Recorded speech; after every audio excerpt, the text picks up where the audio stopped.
Got that. All right.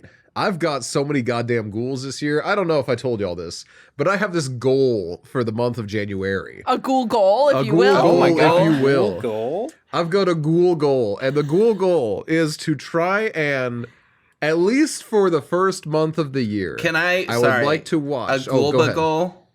Oh my God, just like the dude from Sinister. Just like Gabagool. Yeah. Anyway, now that my bit's totally been derailed, I'll come back to it. I want to try, by the end of January, I want to have watched, because I already missed my chance to watch one movie a day, because that's just simply, it doesn't work out sometimes, and that's okay. But I want to watch the equivalent of one movie a day for at least the month of January, just to see if I can do it. It's 31 movies. How hard could that be? I've already got 12 on day 14. By the time this comes out, I'll be totally caught up. Yeah. You know. Totally. Totally caught up. But, not to brag, but on that note, I've actually had to watch a lot of movies so far this month outside of what we're watching for the podcast. I know. Hold your applause. Yeah. What would be some of those movies that you have been watching? So, how long has it been, Jeff, since you watched Star Trek II, The Wrath of Khan? Too damn long. That's how long. It has been too damn long, because I'm not going to lie. That shit again. This might be the best performance of any of the Star Trek cast in these roles. For real? That's my opinion. As a guy who has not finished watching every episode of the original series, because I don't think we ever just got around to it. Sure. But also, as a guy who has nothing but good memories for Wrath of Khan and was really, really worried it was not going to hold up. I would be worried about that. It really, really holds up, because Khan comes in with the force of a volcano. And the dude's just got this charisma for days, the whole movie, this absolute dynamo on screen the entire time. And all of his people are like, yeah, we'll die for you, man. But what if we did things different? And he's like, excuse me? We're doing things my way. And they're like, oh, you're right. I'm so sorry. You're right. And I mean, spoiler alert for a 1982 movie 41 or 42 years ago. But, Spock dies. Oh my God. What? I didn't know that. Yeah, I know, right? That's why the next one's called The Search for Spock, because I thought they that lost just meant him. that they lost him. They did. Not that he fucking died. Yeah, both things can be true. But he died and then they lost him because they shot him out a window.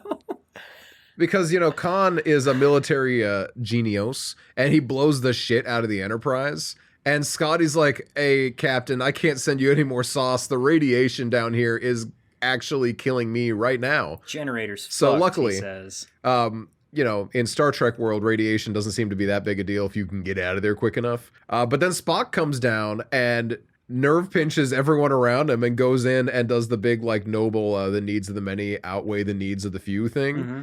And it's such even from Shatner, we get some really good performances in this movie, because his whole thing is trying to grapple with the fact that he's an admiral and thus an old man now. And he doesn't know how to deal with that, because he hands his ship off to a bunch of young people. And he's like, I can't be old. I'm sorry. He's like, I can't be old. But it's really good. And I would really, if you ever had a even passing interest in Star Trek, the original series, it's definitely worth watching. I don't think you need to watch Star Trek 1, because I never have. No. I watched Star Trek 2 and 3. No. Here's the thing. You have watched it. I know that you have, because at least one of the times that I saw it, you were there. Here's the thing. It doesn't stick in your mind because it's not good. Oh my God. It's not as good. Is it just kind of like an It's episode of the show that's too long? Yes. It's like a 2-hour long episode of the original series. And with that said, it's a good episode. It's not a good movie. Yeah. That makes sense. It's not going to be on the Wrath of Khan's level. Also, speaking of not a good movie, I heard someone say that a second ago. I got one more ghoul to gab. What? You know what movie came out in 2013? A lot. I'll stop you there. Hansel and Gretel Witch Hunters. Oh, I forgot we watched that shit. Okay. You know what movie sucks ass? It's Hansel and Gretel Witch Hunter. I have not heard anything good from anyone who took it seriously. No, I've heard that if you watch it as a comedy, it's good, but... it is a comedy is the thing. Yeah. But it also unflinchingly shows you a lot of gore. Yes. Every time you think it's going to pull away, what doesn't. What kind of movie would do something like that? Be a comedy, but just show a ton of blood? What? That's crazy. That's unthinkable, actually. What's this podcast even about? I mean... Marvel movies. R.E. Okay. No, to tie it into last week's Marvel movies, Jeremy Renner is in Hansel and Gretel, and this was the year after Avengers came out. Oh! So he was already established as the Hawkeye guy. But Hawkeye was a nobody until still is a nobody. So it doesn't matter. They tried so hard in Age of Ultron, and I still didn't care about him. He's Jeremy Renner. He's just not fun. The Hawkeye show, though, is really good. I have to agree, and not because of Jeremy Renner, because I do of Jeremy love the Renner, Hawkeye show, but because of Tony Dalton, who made me like Swordsman, which as a comic reader is a feat. I hated Swordsman in the comics, but to be fair, Swordsman in the comics, it only takes one thing. Ultimately, Swordsman in the ultimately Tony Dalton. It's that one thing. Tony Dalton. Nina's over here talking about how I might start watching some novellas because Tony Dalton's telenovelas. Yeah, telenovelas. I'm sorry. Yeah. Hey, well, it's a good way to practice my Spanish too. But I was gonna say, in the comics, Swordsman cheats on Mantis, and I have never forgiven him for that. Listen, the worst thing a Marvel man can do is cheat on a Marvel woman, and vice versa. The women are just as bad. Marvel's favorite thing is this couple has been together too long. We're going to have one of them cheat on the other. It happens in the Avengers constantly. So I'm just kind of over it. So I never liked Swordsman. He's also kind of canonically the worst. But, in the Hawkeye show, him and Yelena and Kate Bishop were all fun. But it's still a Marvel show, so I'm still not a huge fan. But it's Hansel and Gretel Witch Hunters is neither is Hansel and Gretel Witch Hunters, but I will say this. It's Hansel and Gretel Witch Hunters is what I wanted Van Helsing to be. Oh.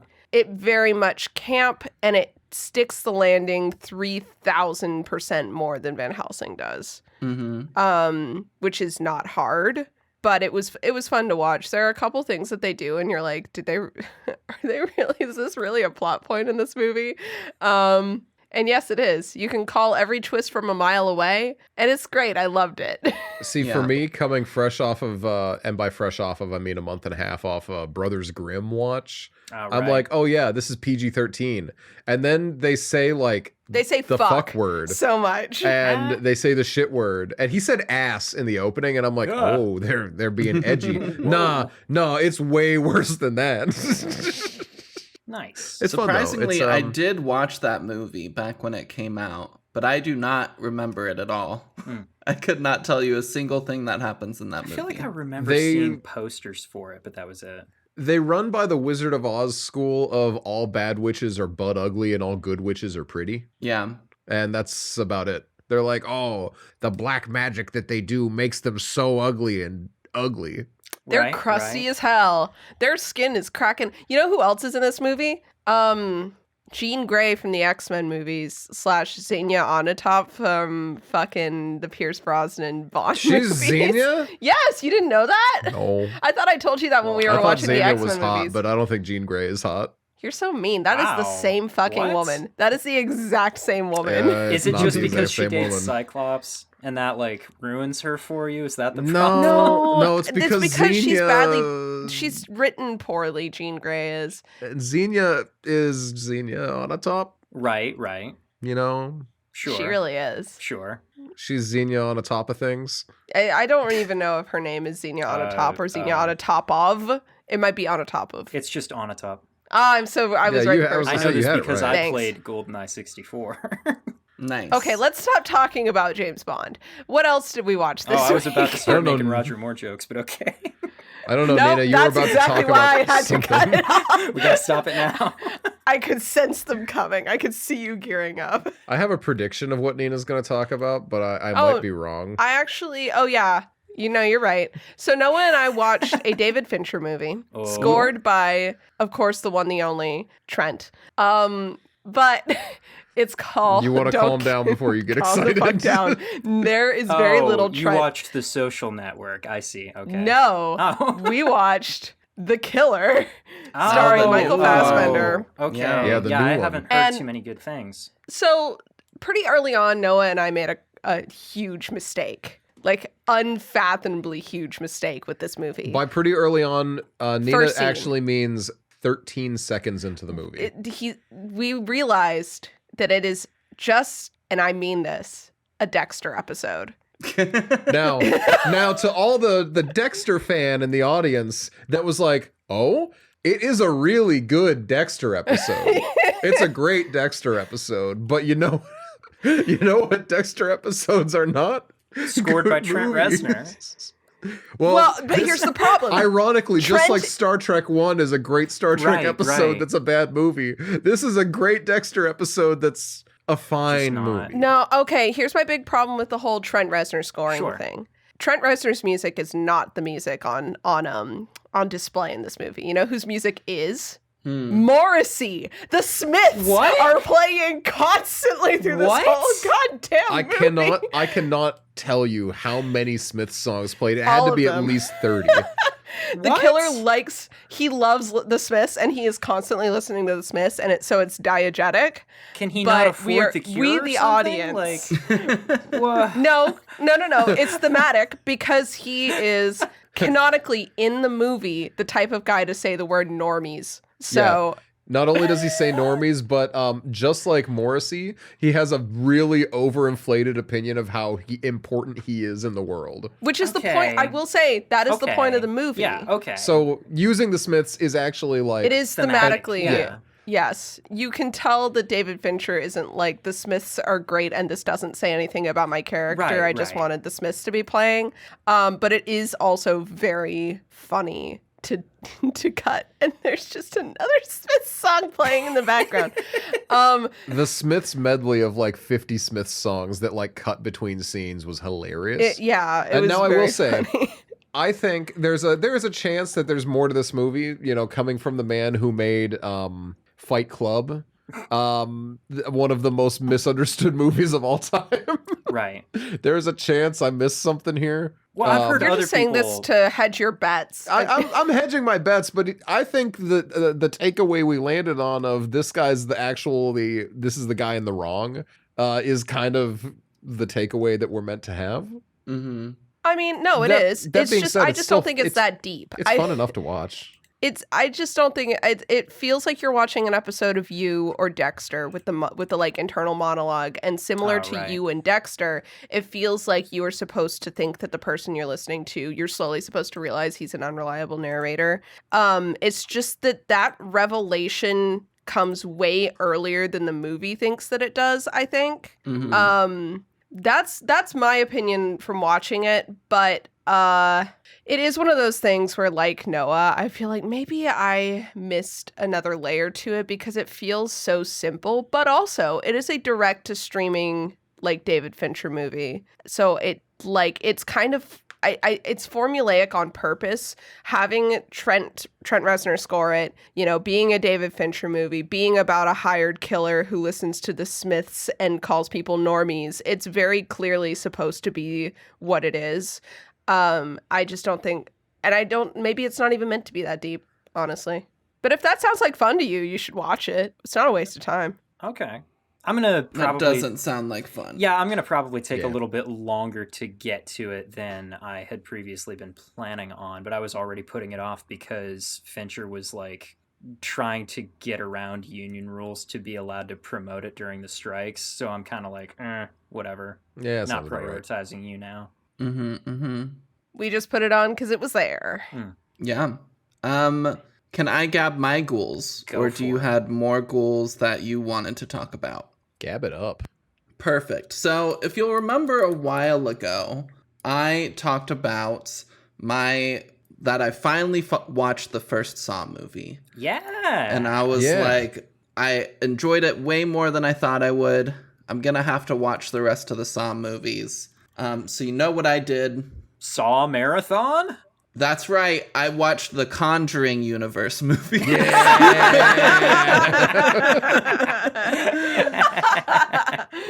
So I had already seen the first Conjuring movie and Annabelle quite a while ago. Right. But I decided to watch The Conjuring 2, Annabelle Creation, The Nun, the third Conjuring movie, and The Nun 2. Now, you'll notice that I didn't mention the third Annabelle movie, and there's a reason for that. So, as I was doing my watch through, I was watching Annabelle Creation on New Year's Eve, late at night.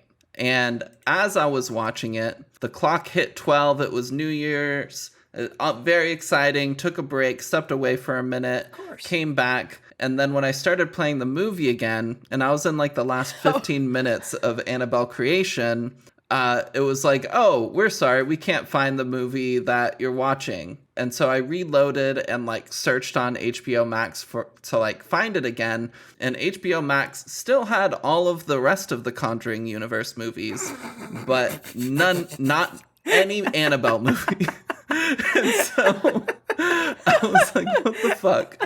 So I had to Google what happened at the end of Annabelle Creation, because ain't no way I'm paying like $5 to $10 to rent it somewhere. God, no, of course just to watch the last 15 minutes. No. So I Googled what happens, and I watched a video of like, you know, the ending explained videos where they don't actually ever explain the ending. They just talk about what happens in the movie. Yeah, they just recap it. Yeah, I watched one of those videos and just kind of like skipped to like about the part that I was at and watched that. But yeah, so I watched The Conjuring 2, Conjuring 3, and The Nun and The Nun 2. Wow.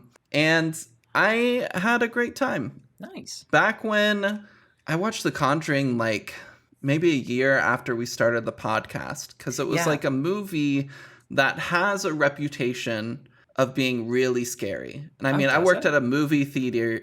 I worked at a movie theater when it came out, and everybody kept talking about like how scary it was. And it was so popular because it was so scary. And so I was nervous to watch it. But when I finally did, I was like, this is kind of corny and not very scary. A little bit. Yeah. When I watched it, I thought that all the scares were like really well executed, but just not like interesting for the most part. Yeah. I watched it with Noah when we lived in the Corey apartment. Ooh. I was underwhelmed. I think that it's just, here's the thing. At that point, we had already watched Insidious for the podcast. And it's just Insidious again, in a lot of ways. It is really by the books. Yeah. Like, incredibly by the books. It's so comedically by the numbers, And it's like, that's fine. That is fine. It has to exist. Yeah, I don't know. When it comes to, like, a by the numbers, like, haunting movie, now that I've seen Talk to Me, I don't think that I'm gonna ever want anything else again. I think I'm gonna watch movies like this and be like, this, I'm gonna be comparing them to Talk to Me pretty much. Yeah, that's valid. But as I was watching through all of these movies again, I realized these are just kind of like the big budget Marvel movies of the horror universe. 100%. And that's when I realized that, I was like, they're not necessarily going to be groundbreaking or extremely good.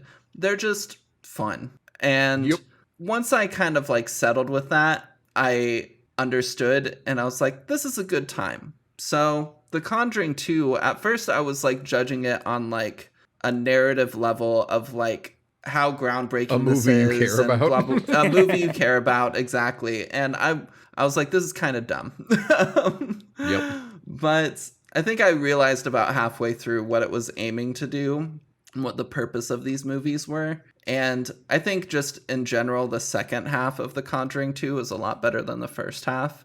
And it was a good time. It was fun. I enjoyed it. Annabelle Creation, I was really enjoying until I missed the end. So I'm really glad to hear you say that, because I looked up what I had rated that movie, because I saw that bad boy in theaters. And I gave it an 8-star. Yeah, you were all over the Conjuring movies as they were coming out originally. Well, firstly, when I watched The Conjuring, I had come off of a stretch of shit Netflix binge. Oh, sure. And watching a high production horror movie was like, oh my God, they make these? And it was kind of like a big moment for me, realizing, oh, that's right. Some of these things can be good sometimes. But, now I'm like, yeah, it's fine, because there's not a lot of heart in it in the same way that there is in a bunch of like lower budget shit. Yeah. But it's still, Annabelle Creation, I did remember enjoying like a decently large amount. Yeah. And I was really hoping it wasn't just because I'm afraid of dolls. I'm not afraid of dolls. In fact, I think that Annabelle doll is really kind of stupid and a bit cringe. A little bit. You're so valid for I that. would be more afraid of it if it was like the Raggedy Ann doll that it actually is in like real life. Honestly. Yeah. But I was really enjoying Annabelle Creation. Specifically, there's like one scene where they're hiding under their blanket and like suddenly like a spirit appears like out of the darkness of the blanket or out of the shaded area of the blanket. Ooh, and it was a really effective scare. It was really well done. That's a kind of visual effect that I honestly, love seeing. If there's one thing that I will never be able to like not praise the Conjuring like verse for, they actually do knock it out with their like jump scares pretty strongly. Like they 90% of the time, those will land for me. They don't always land for me, but I can still appreciate them, The Conjuring, The Devil Made Me Do It was probably the weakest of the bunch for me. That makes sense. Yeah, I never watched that one. It was fine, but it's like the other movies are like, they're based on true stories, quote unquote, of this like the Warrens couple that were big scammers, basically. Yeah. And the third movie is about a court case where they were trying to defend and prove the existence of like demons to show that this guy was possessed and like he's not at fault and all this other stuff. Right. And that just grounds it and reminds me of like, oh, this was actually a real thing. Yeah. Right, yeah. And it just kind of like icked me out of like really reminding me that these people were scammers in real life and just like not good people. It kind of touches into the true crime angle a little bit hard when they do stuff like that. And I would prefer to remain in fake crime, Yeah. But The Nun and Nun 2, I loved. Nice. I loved The Nun and Nun 2. I'm so glad that there are two fans of The Nun. Because when it was just me, it was really rough out there. I'm not gonna lie. Yeah, creepy nun visual for one is just like a personal, like scary for me. And I think like she's really creepy. And also I'm a big fan of the main actress of it. What is her name again? Oh golly. The Nun, would that be Tessa Farmiga? Oh yeah. Yeah, love her. And I think I've seen her in a couple of things. Yeah, she was in a lot of The Nun, American Horror Nun Story. 2. But she's got a really great face. That's a weird way to say that, but yes. Yeah. The first Nun movie was fun. Noah's been hanging out with me too much. And great the second face. Yeah. I think I enjoyed the second Nun movie overall a bit more, but they're just really dumb. And as somebody from like a religious background that studied church history, just the constant like bullshit they're pulling out is so fucking funny. And it's really entertaining. When I saw The Nun, I'm like, you know what? This is kind of one of the more like religiously like semi-accurate horror movies I've seen. And then I saw a bunch of people who are like, I hate this. This is so inaccurate. I'm like, am I wrong? We have I'm this not Catholic, vial so. with the blood of Christ. And it's just, God, it's so and if you boof dumb. that When you shit, look you'll be at safe. the way that charismatic churches operate, sure. Because charismatic churches be like, oh, we're going to imbue the power of Christ into whatever the fuck, be it ourselves, be it inanimate objects, like whatever. Demon possessions are real and they're happening constantly. And if you feel a little icky, that's a demon. I'm going to cast it out right here, right now. Naturally. Because that's a thing I'm allowed to do as a normal person who has a calling. But like Catholicism is very different than that. Yeah, so whenever I see them do that with the Catholic Church in movies, I'm like, I think you're a little loosey-goosey here. Yeah, they forgot to ask the Pope for permission. I want a horror movie set in a charismatic church so bad. I wouldn't need jack shit to be supernatural. No, it's just the way it is. And that's the thing. It's like Midsummer, right? Like I would love that. If you did like a Midsummer style manipulation cult horror movie with charismatic churches. Can you say close to home? For me, I would be making like a charismatic church version of like Midnight Mass. Mm-hmm. Oh God! Can you? I feel like I could just write about my high school experience going to a private high school run by a charismatic church. I would not need to exaggerate almost anything. Yeah. I mean, there's this charismatic church I went to in high school, and mostly I just went for their youth group. But like, naturally, one time I went to like their actual Sunday service, and so many people just speaking in tongues and all this stuff.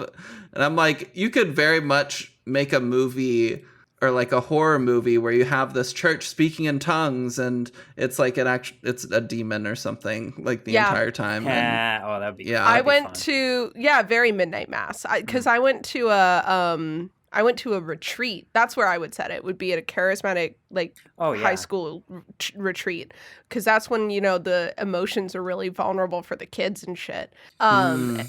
And that was the first time I ever saw someone speak in tongues. And I had been raised Baptist, so I was pretty much just like I had been taught. You're not allowed to speak in tongues if there's not a translator.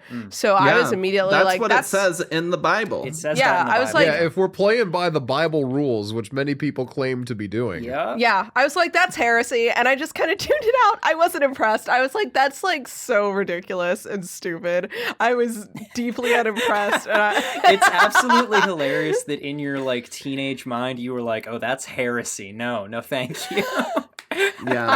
Okay, but me too, though. At the church we used to go to, where the one person came up, said "Kididi, ashadada, kididi, ashadada, kididi" three times in a row, every single time, and then she would open up with "my brothers and sisters." Oh no! Thing that I got beef with. She would say "my people" instead. So, that's right. Gender inclusive. Check yourself there. I actually want to throw up. That is so uncomfortable. Anyway, you want to hear the worst part? That's not even the most charismatic church that I ever went to, but that's not what we're talking about right now. So we're talking about Jeff's ghouls. We're talking about my ghouls. We got to wrap these ghouls up. All right, so I've got 3. I've got 3 ghouls. One is one that I talked about actually in the early parts of the episode last time. It's Huesera the Bone Woman. I rewatched it because talking about it made me want to.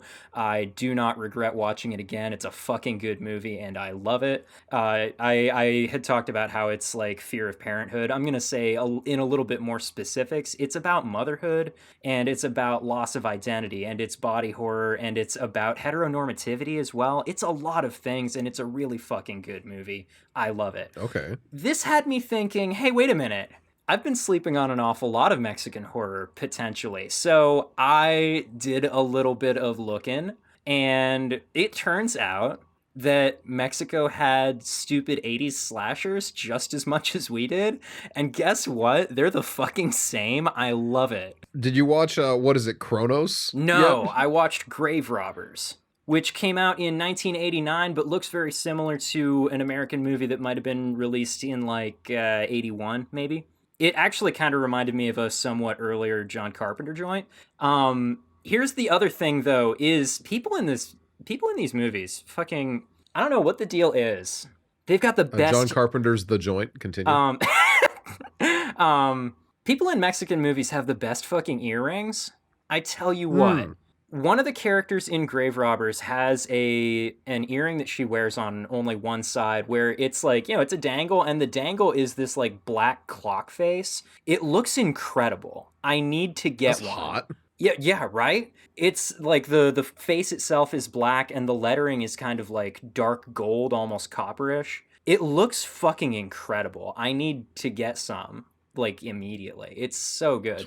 Movie Jeff's was gonna just go out kind and buy of a Rolex and smash the face out of it. It was way bigger than that though. It's like nightstand clock face sized. Shit. Yeah. Other than that though, it was just like, ordinary 80s slasher, stupid shit and whatnot. Just the way that it ought to be. It was fun. It was a lot more Catholic than your average slasher. But that was like the only thing that seemed even remotely unfamiliar about it to me. I liked it a lot. It was very fun. The one that what's that? Sorry, if you want more, this isn't Mexican horror, but like Argentinian. The director who did When Evil Lurks. I have heard good stuff about his other movie. Yeah, so his other big movie was Terrified, which is a lot more low budget. And I think the concept for the movie was he just wanted to try to make like the scariest movie possible. And so the story is really light. But I have heard it's very scary. Yeah, I've heard mixed reviews on it, but primarily good. Yeah. Yeah, I've been meaning to check it out. I'm going to, certainly. Especially after knowing that it's the same guy who did When Evil Lurks.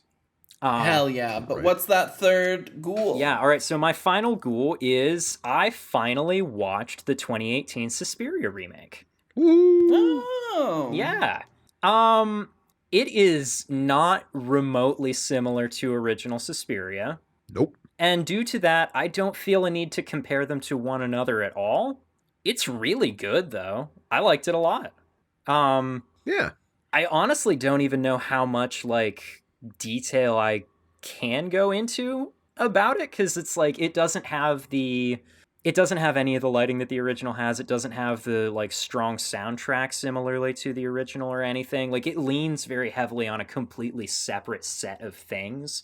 Almost everything that it does is entirely opposite of what the original does. It's like, it's complicated, it's story focused, but it's not like without its own particular visual flair. It's just that it's very Luca Guadagnino flavored rather than being Dario Argento flavored, which is exactly what I would want because it's a Luca Guadagnino movie. It's not a Dario Argento movie. Like I thought it was really good. They used the architecture of the building, all the set dressing of other events going on in the place, the like graffiti on the walls outside, the goings on of the place inside. Like it's all really well put together. I liked it a lot. Which, because we watched that as part of the big movie wheel day. Yeah. And I was talking about it with Rob because we picked out our next day's worth of movies. Oh, hell yeah. And because the wheel of movies is such a fun bit to do for an afternoon. Like, you hit the button, you spin the wheel, you find out what's next. Is it going to be a good movie like Suspiria 2018, or is it going to be some shit like, I don't know, My Bloody Suspiria Valentine? 19, whatever. Hey, how dare you. Message from Space. Message from Space. Yeah, Message from Space was a time, but we don't have time to talk about all of that. It's its own podcast, honestly. Yeah, I would, but it's not a horror movie. No, not remotely. If someone is doing a podcast about Star Wars knockoffs from Japan and they need guests. If anybody wants to start a podcast about Star Wars knockoffs from Japan and they need hosts. Sounds to me like we're going to have to do this shit ourselves. But anyway, Rob's only issue with the Suspiria remake. Rob's one issue with the Suspiria remake is that it has a really strong backdrop and then proceeds to do nothing with it. Yes, that is a thing. The backdrop is cool to have, but I was kind of hoping that it would go somewhere with it, and it didn't. Mm-hmm. Which is, dare I say, very Suspiria, actually. It's honestly, it's one of those things where you look at it and it's like, Dario, this man, he may have forgotten that Motorhead exists. He might not have ever listened to Iron Maiden in his life. This guy wasn't making Suspiria, but he gets you. Like... And honestly, maybe that's what he hates the most. He looked in the mirror. Dario hates feeling seen. Yeah. Yeah, that's all my ghouls, though.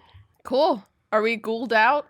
I couldn't eat another ghoul. I think I have one last ghoul. Oh. This will be it for me. Noah and I were given a movie by Noah's cousin. Ooh, right. Mm-hmm. Called Lucky Number 11. And looking at the plot and being told a little bit about it and looking at the cast, I was like, I don't know about this. Right. It's good. I'm not gonna say much more about it.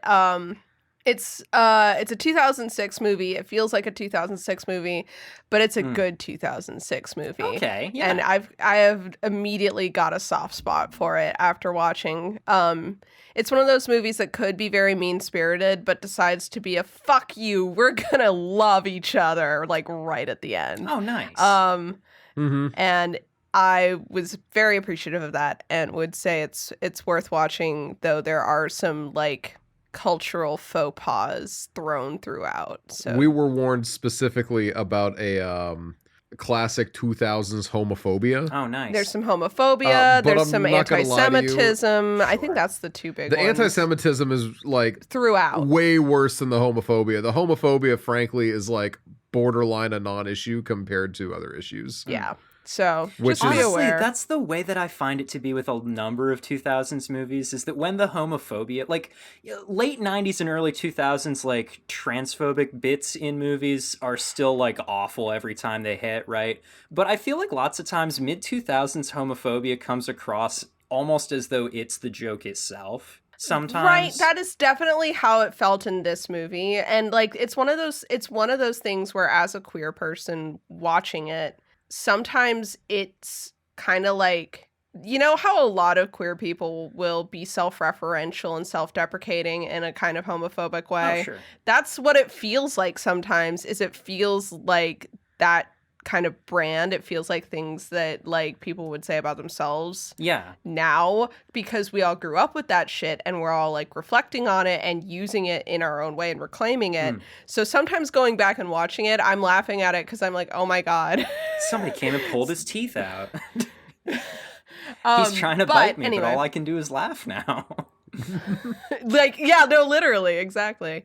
But yeah, so that was a movie that I watched. Nice. And with that, I think that's all the ghouls. Such ghouls. So gabbed. So gabbed.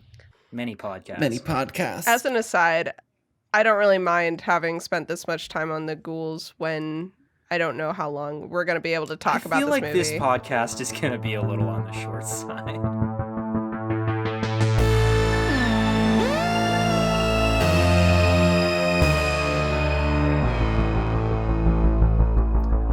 Howdy there, folks, and welcome to Casual Obsession, the horror movie podcast where we talk about, that's right, horror movies. I'm your host, Emma. With me today is our other hosts, Jeff. Howdy. Noah. Hello. And golly, it is Nina. Howdy. All right, today we are talking about a little known horror film, Tucker and Dale versus Evil. Now, very important note, stick with me here. Tucker and Dale, add those letters up, guess what you get? Oh, shit. Additional reference to the number 13. That's correct, damn. good sir. Golly gee. So, I'm so excited to talk about this movie. It's a great little old time. It is about a group of college students going and getting ready for a little camping trip out in the woods.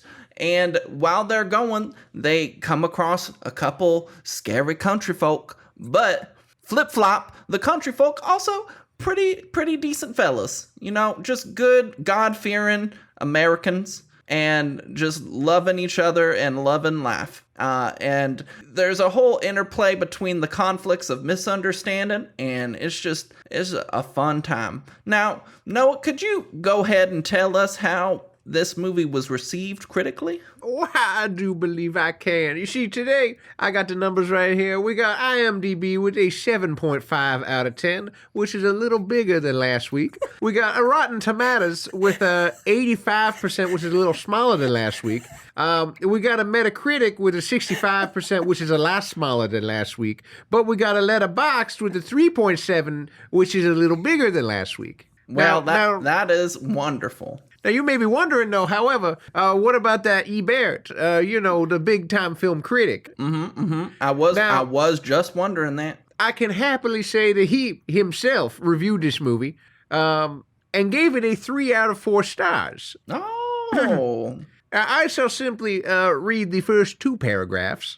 I am not going to be able to do this much longer. I'm not attempting this bit at all, but I'm really, really enjoying Noah having the problem that he always has when he does an accent-based bit, which is that he can't hold a consistent accent. If you listen from like one sentence to the next, he will just always be shifting something. The very funny thing is, he's played 2 Southern D&D characters in Under My DMing. And I'm sure they were both Pappy O'Daniel, yeah, but... No. Oh, You have heard both of them just now. Okay. That is not true. Earlier we got... That is not true. Because this voice talks with the tongue in the very front of my mouth. This is not how my D&D guy talks. Okay, no, you're right. That's awful and horrible, and I hate it. Yeah, this sucks, and it's not how any of my characters talk. I don't like it. Yeah, that's true, Noah. You should leave the country accents to those who have them naturally, like myself. So fucking true. I'll bring back my Ohio PA accent, the lack of accent that newscasters like. Let's fucking go. Midland. We're the Midlands. All right, so the first 2 paragraphs from Ebert's thing. Article titled, Tucker and Dale versus Evil. Every cliche stands on its head. If there was a movie that seems to follow an ancient formula, that movie is Tucker and Dale versus Evil. Consider a van filled with college kids speeds heedlessly down the back roads of hillbilly country. A bearded redneck scowls at them from a pickup truck. They stop at a store with the ominous sign, Last Gas. The locals inside stare and snicker at them. Arriving at their campsite in the woods, they pitch their tents, have beers and pot, and hear the story of the Memorial Day Massacre, during which a group of kids, just like them, were murdered by mountain men on, gasp, that very spot, 20 years ago today. So what do they decide to do? Go skinny dipping, of course. Naturally.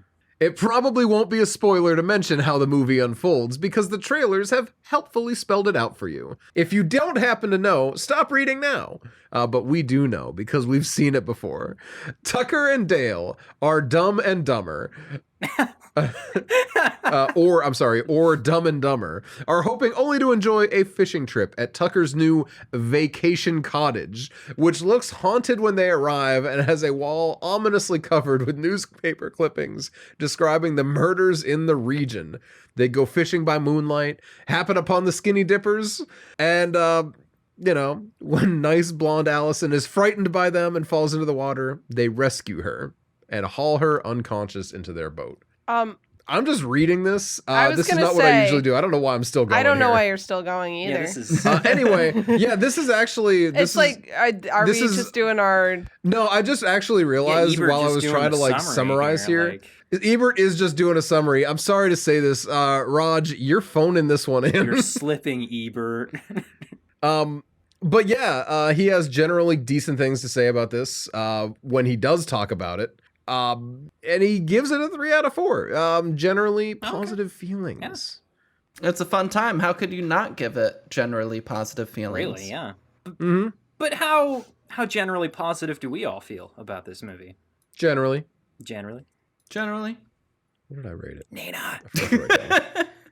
Oh, Nina, what? say generally. Generally. Nina, why do you hate fun? I'm recovering from the psychic damage I took from those accents. Fair enough. Now, what seems to be the problem with these accents? Mine was incredible. I don't know what you're talking about. Authentic. Yeah. We got everyone other than the Ebert. Oh, yeah. Was there a Twitter in Brandon? the accent? Twitter Brandon has not seen this one, as far as I could tell. Damn. All that I could find is if you search Tucker, because Tucker and Dale turned up nothing. But if you search Tucker, it's about how he thinks that Tucker Carlson is a ghoul. Yeah. Well, I don't think I would say that because I have too high an opinion of ghouls. I was going to say, we are a ghouls-friendly podcast. Yeah, and we hate Tucker Carlson here. So we do hate Tucker Carlson. I cannot say anything else about the man for fear of getting our podcast. You know what deleted. we don't hate? This movie, I hope. Then give us a number. I'm working. I'm gonna do it. Let me kill the momentum. Meandering toward the ratings for how long now? I'm going to die. 8 out of 10 from me. That's the number you're gonna get.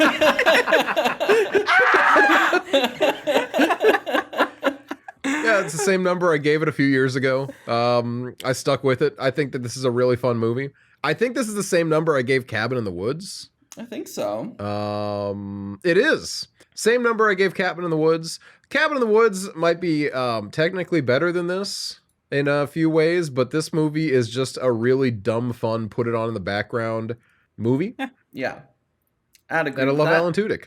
I do love Alan Tudyk. It's pronounced Tudyk, actually, but I don't expect anyone to actually say it like that. Well, thank you, Jeff. Man, I've been saying it wrong for the Dick past fan over here. For the past actual decade. I have been saying that man's name wrong. Everyone does, but when he says it, he says Tudyk. Yeah, probably because he got called like Tudyk his entire life. There are a lot of Tudyk worse Allen. things to be called, though, right? I mean, like, oh no, it's Alan Tudyk. Like, well, that just makes him sound cool. I'm sorry. I'm going to give my rating, but I find it necessary to observe. I posted a picture of my D&D character a couple days ago, and today all of the titty bots are liking the post. No. I don't know why. I got just a bunch of titty bots out of nowhere. Because the titty bots love Tony Dalton as much as you do. This is why you have to go back to making all your new characters look like Wolverine instead. That was your crime. Switching over to Tony Dalton was a mistake. Too skinny. He's attracting to the titty bots. Anyway, I get this movie. Maybe like a. Oh God, I'm gonna give it a 7. I really like it. I don't love it. It's not perfect. I still am going to recommend it, especially as like a double feature with Cabin in the Woods. I do think we made the right choice, and I do think it works really well because they both feel like 2000s horror comedy parodies, because they are. Yep. And they both have their things that I really like about them and things that I don't like so much. And I think together they encapsulate basically my 2010s media consuming experience, which is Joss Whedon as a writer and Alan Tudyk as an actor. Yeah, 2 episodes in a row where the movies have a direct Firefly connection. That's kind of fun, right? Yeah. So fun. Which is why I watched both of these back in the day, was because I was a Firefly girly. Oh, sure. Which surprises no one, I'm sure. But No. yeah, I like this movie just fine. I have one major problem with it, and it's a problem that's going to bring me to the X-Men in conversation, which is always fun. So we'll get there when we get there. Okay. Nice. Cool. Perfect. Jeff, would you like to go? I will, so that you can use host privilege to go last. All right, so I gave Cabin in the Woods a 7 last time, and I... partially based on that, am giving this movie a 7 also. Because I honestly think the movies are roughly equivalent to one another in different ways. Production values and writing and such differ between the two, and I think it all balances out. What I like most about this movie as compared to Cabin in the Woods, honestly, is that they're kind of both making almost the same statement, but they're going at it entirely backwards from one another, right? Because Cabin in the Woods is like, this whole slasher scenario is so absurd because this situation is so specific and ridiculous that it could only happen if it was like orchestrated to be this way. That's silly, isn't it? Whereas Tucker and Dale says, this could easily happen by accident. What if this was just a big misunderstanding? And they're talking about the exact same situation. They're like, what if you're the ones, which is what Cabin in the Woods is saying, but it's mean to the audience. And in this one, it's like, what if we liked our character? What if we liked our blonde and our hillbillies? What if they were good people? And what if these were just some good old boys hanging out? What if these are just people? What if these are just people this whole time, and we're making villains of things that don't need to be made villains of, and we're actually harming people that are just good-natured people trying to live their lives? And it's like, I like it in Cabin in the Woods are like, what if we are harming people through how we characterize them in horror?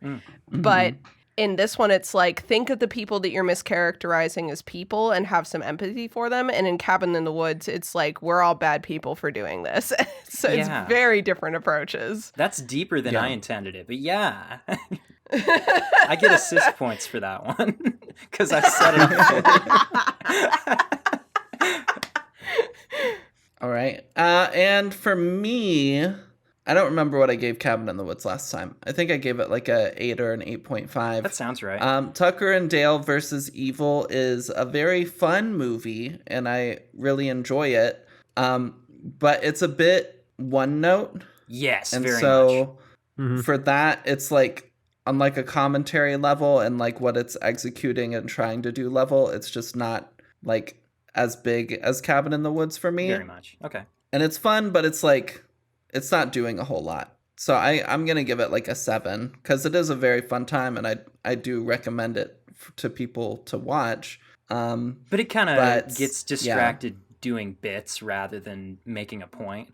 Yeah. So.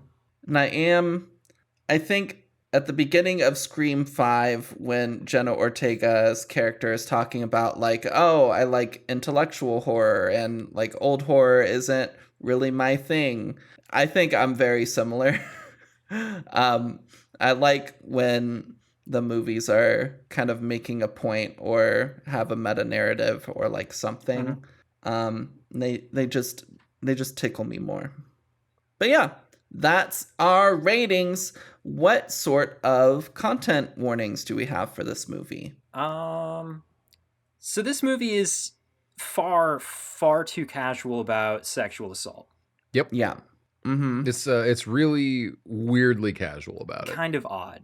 And that's not to say that you witness it happening during the movie or anything, but like the idea is just kind of tossed around, and it's not dwelt on that it's horrible. Mm-hmm. So I will say it is shown a little bit because Chad multiple occasions does come on to Allison in a way that's very uncomfortable. Also, our good boys do watch her strip.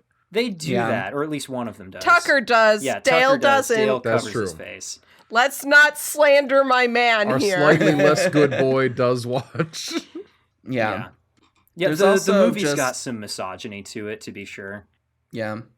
Most of the characters are pretty paper thin. Oh, but absolutely.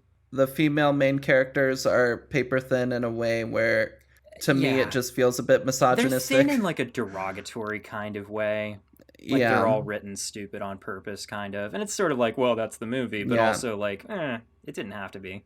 Except for Allie, who's kind of like the classic, like, pick me, I'm like the cool, like, down-to-earth, like, Ramona Flowers kind of girl. I grew up on a farm. Help out or get out. Yeah, classic. I literally was watching this and thinking to myself, that was me when I was in high school, because I watched a lot of Joss Whedon stuff, and I watched a lot of movies like this, and I thought having brothers and being rough and tough made you cooler. And again, I could talk about gender all goddamn day, and this does have a direct tie to the gender stuff. I just wanted the guys to treat me like a person, and I thought that was the way to get them to do it. I didn't even want to sleep with them. I literally just wanted them to not treat me like a girl. So yeah, this movie does that a little bit. It was a major problem in the 2010s. Yeah. And then the movie does also try to address themes of classism. And it falls on its face doing that. And it does. It absolutely does. There's definitely a good message hidden in there, but when it tries to stick the landing, it pulls something out of its ass that actually undermines its whole point. Yeah. So, Yeah. It is largely just a rather effective comedy about misunderstandings. And that's the one thing that it does really well consistently throughout. Mm-hmm. Yeah, I agree. All right. So what other, do we have another segment? Well, I mean, we've talked about how good of a comedy this movie is, but this is actually a horror movie podcast where we talk about horror movies. That's true. So this is, sorry, I should have warned you about that. Content warning. I'm about to talk about horror movies on this horror movie podcast. Oh, thank you. Yeah. So this is actually a horror comedy. So we've talked about how funny it is, but we haven't talked about how scary it might be. Oh, that's true. Shit, I forgot to write down how scary I thought it was. Oh no. Did anyone remember? Oh gosh, I remembered. I didn't remember to take any notes. But I'm not the one that normally does the scary rating. Well, Emma, if you don't mind covering my ass this week, because I kind of forgot. Okay, I got you, Noah. Don't worry. Yeah, for real. It's a 1 out of 10. It's not This scary. movie is not scary whatsoever. It doesn't even try to be, I don't think. No. The reason this is a horror comedy is because they wanted to put blood in it. Yeah, it's more accurately referred to as a splatter comedy by a lot lot of people. And I think that's a better description.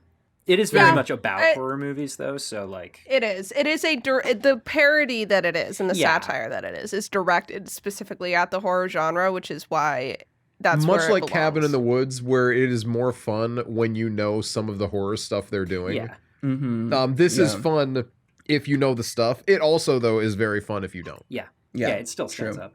Yeah. Okay, with that out of the way, I'm going to do a spoiler summary. Let's go. And I'm not going to go like super in depth into the details of the spoiler summary because I really don't feel like this movie needs it. There's really not so much depth, ultimately. The movie is so surface level, it almost hurts. Yeah. So basically, our two main characters are Tucker and Dale, as the movie mentions.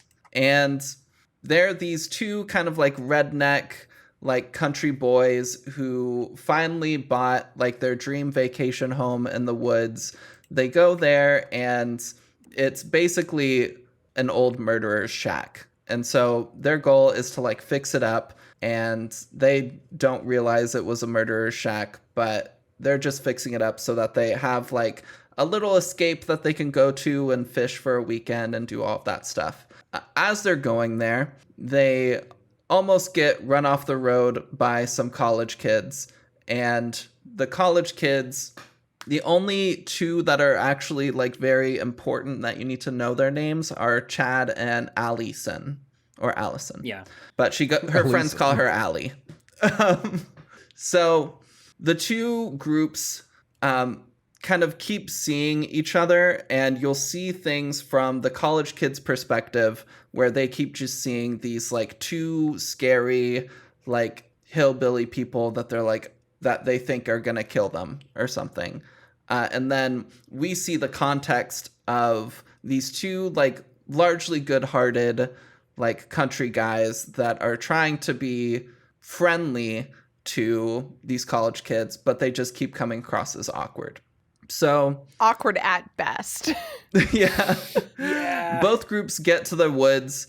The college kids start partying. Tucker and Dale start fixing. The college kids decide to go to the lake to skinny dip. And while they're doing that, Tucker and Dale go out fishing, and they come across the group, and Allison is on top of a rock getting undressed. As mentioned previously, Dale isn't looking because he's a proper gentleman, but Tucker absolutely is looking. It's worth noting at this point, the most of the life of this movie is just in the interplay between Tucker and Dale. Tyler Labine and Alan Tudyk bounce off of each other so goddamn naturally that is like the entire soul of this movie. To just describe 1000%. Events and such, it's going to sound like, oh, well, this is kind of just a movie where stuff happens and it's all nothing, right? But it's like, well, no, it's that these two guys are just the whole thing. Yeah.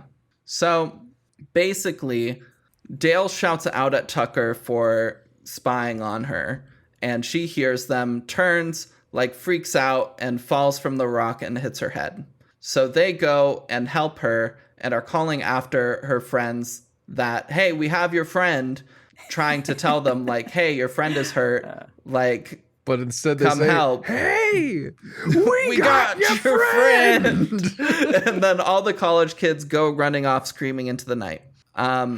So Allie wakes up in their cottage and is thoroughly confused, but realizes pretty quickly that these are just like good-natured, like nice people. And she is recovering in the cottage. Her friends, on the other hand, think she's been kidnapped and that Tucker and Dale are probably like gonna eat her or kill her and torture her or whatever else. So they decide to mount a rescue.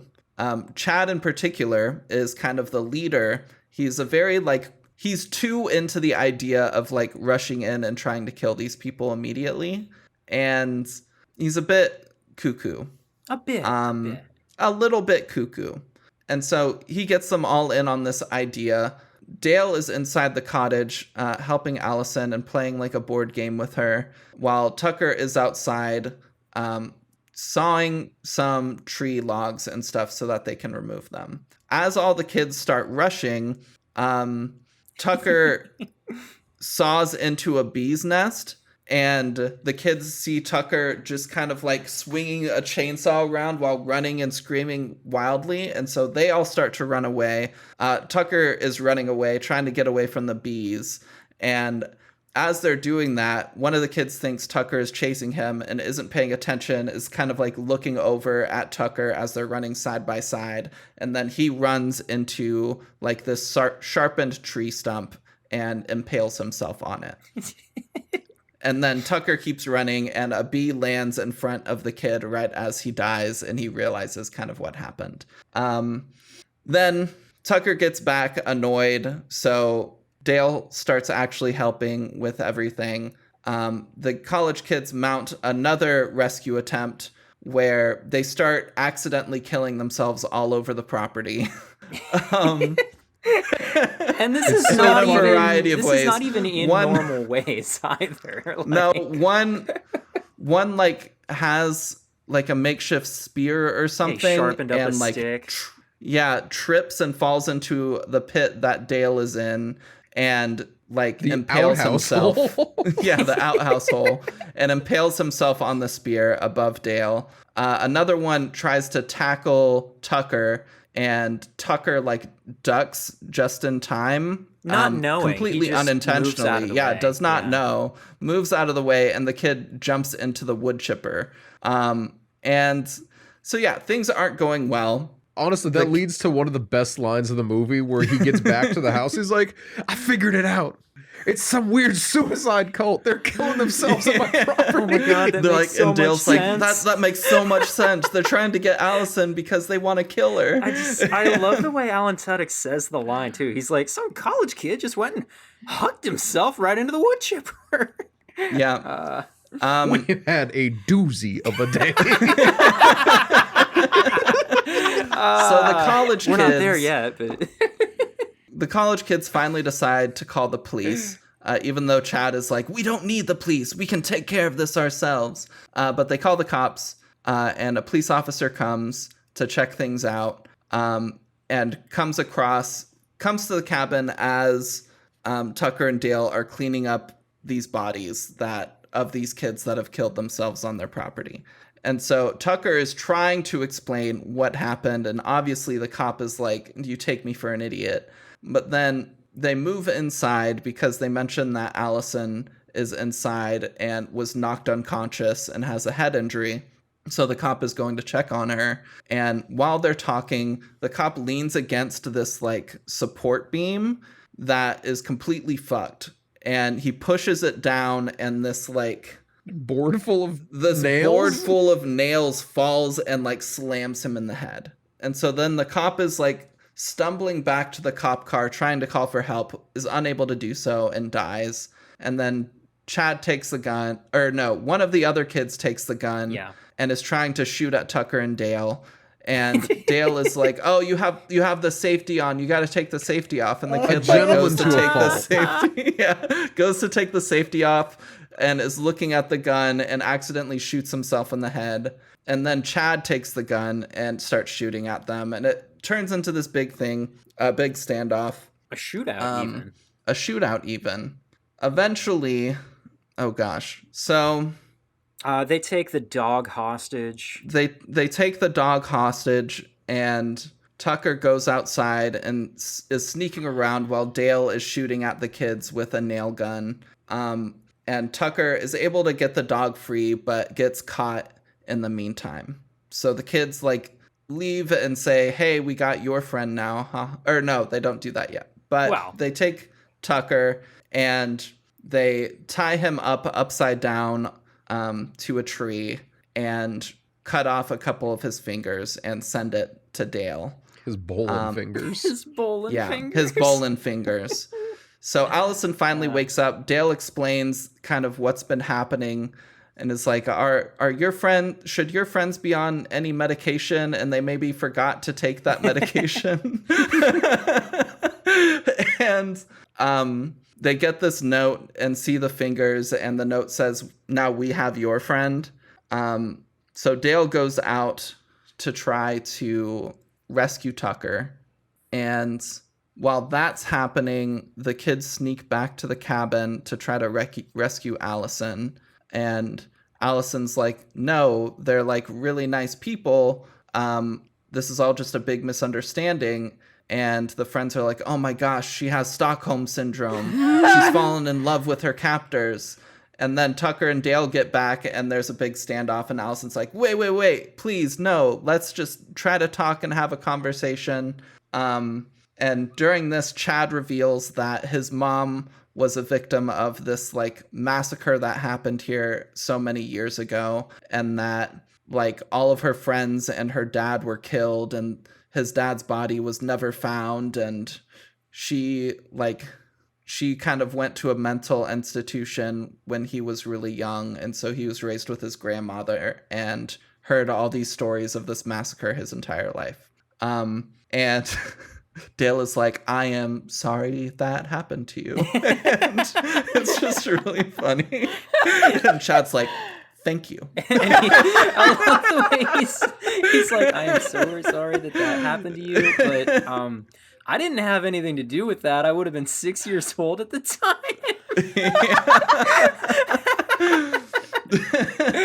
So then negotiations break down, and they start getting into another fight. I think they light the cabin on fire. 2 of the other kids were outside waiting for things to go south so they could come in and support their friends. And then they misread something and come in ready to fight. And like a small fire happens by accident. Somebody like gets set on fire, right? By accident. Yeah. And then someone like just grabs a jar and pulls the lid off it and throws it on them, thinking that it's water to put the fire out. It's not. It's like moonshine, which, I mean, just as a quick aside here, if you're hanging out with any manner of rednecks and you see a mason jar with a clear liquid in it, that shit ain't water. Yeah. What I would have assumed is actually that it wasn't moonshine, but that it was like some kind of a solvent, because that's what the people who I hung out with always had. They would have like mason jars full of like methyl ethyl ketone or some shit lying around. Yeah, because they were mechanics, and well, one of them was a tractor mechanic by trade. They were all farmers and whatnot. Whatever. But then once the fire is going, all hell kind of breaks loose. Yeah. So all hell breaks loose. All of the other college kids die, except for Chad, who becomes very scarred. Half his face Tucker, off. Dale, and Allison are able to escape the fire and get into Tucker's truck as the scarred, crazed Chad is chasing them with, I think, like an axe. So they drive off, and then they're all kind of injured, and they crash the truck. When they come to, Allison has been taken, and Tucker is just very injured and tells Dale he's got to go like get Allison, and he sees the way the two look at each other, and he's got to like go rescue her.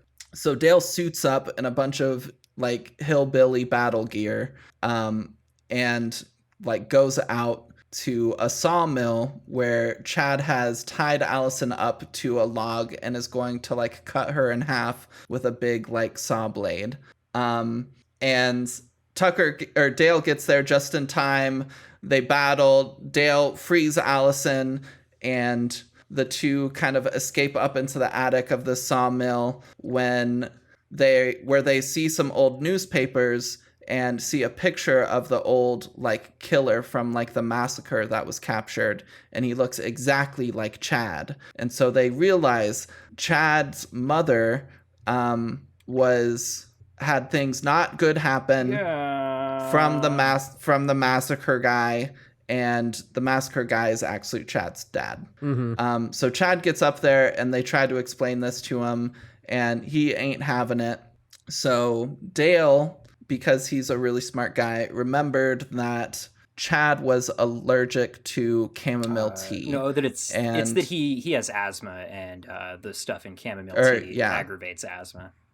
Yeah. And so there's like the active ingredient of chamomile tea in this place, and he like blows it into Chad's face, and he starts having asthma problems and falls out a window.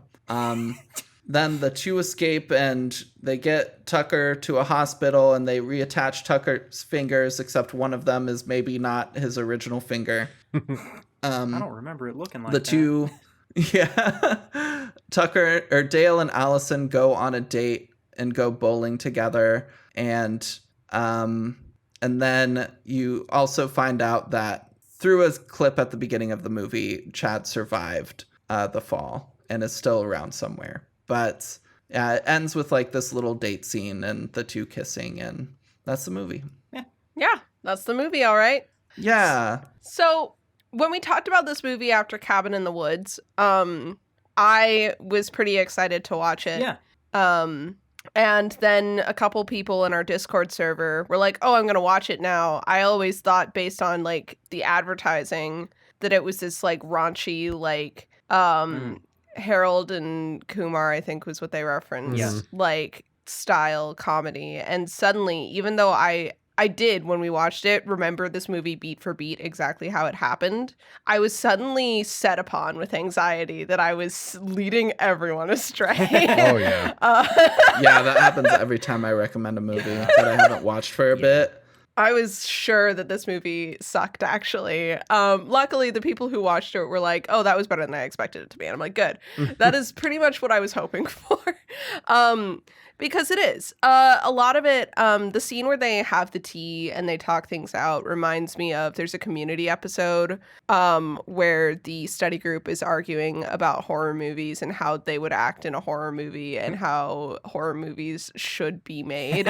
And there is, I think it's Britta's version where they sit down and talk it out, and it plays out very much like the scene in Tucker and Dale. Nice. And I hadn't seen Community the first time I saw this movie, but this time watching it, I'm like, oh, like this whole like era of comedy, the Community, Tucker and Dale, Cabin in the Woods era of like satirical, self-referential comedy, all kind of had the same thing to say. So it's fun to kind of think about them next to each other and be like, who actually said it well? Right. And I'm not sure that this movie I did as well as it wanted to. So for one, the huge Community fan in me wants me to like comment on all of the different stories that were told in that episode and the context for that episode and everything else, but I'm gonna skip over that because I don't think the podcast listeners are interested. Yeah, our listeners hate when we go off on tangents. They're always saying it's so infrequent that you guys go off on tangents, and every time it happens, we hate it. That's true. They do say that. I've heard it said. Yeah. But Jeff, what were you about to say?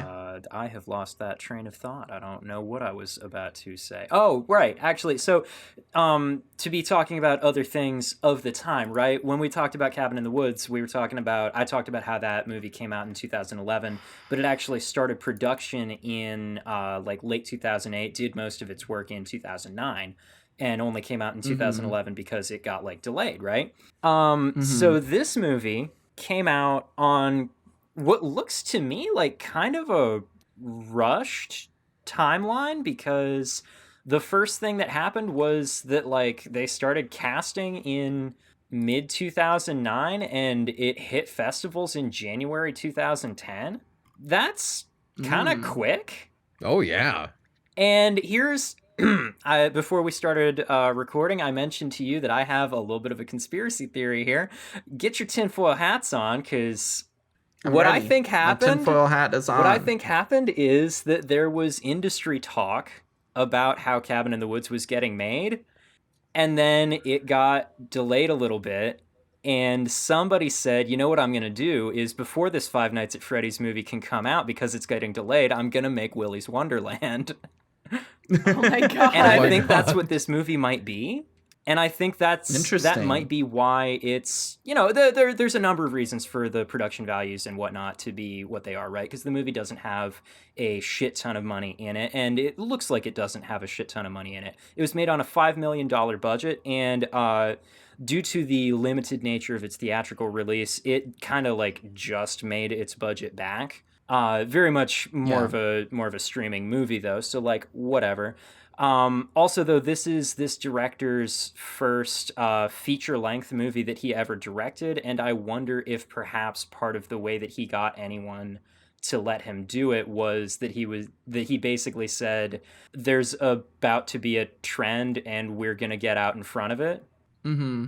Perhaps. I don't know. Maybe I'm just being paranoid, and this is just shit that was in the zeitgeist at the time. It's just the timelines line up in a particular way that looks a certain way to me. I don't know. It may be nothing, and I'm not like, judging Eli Craig for that or anything. I think he did a fine job.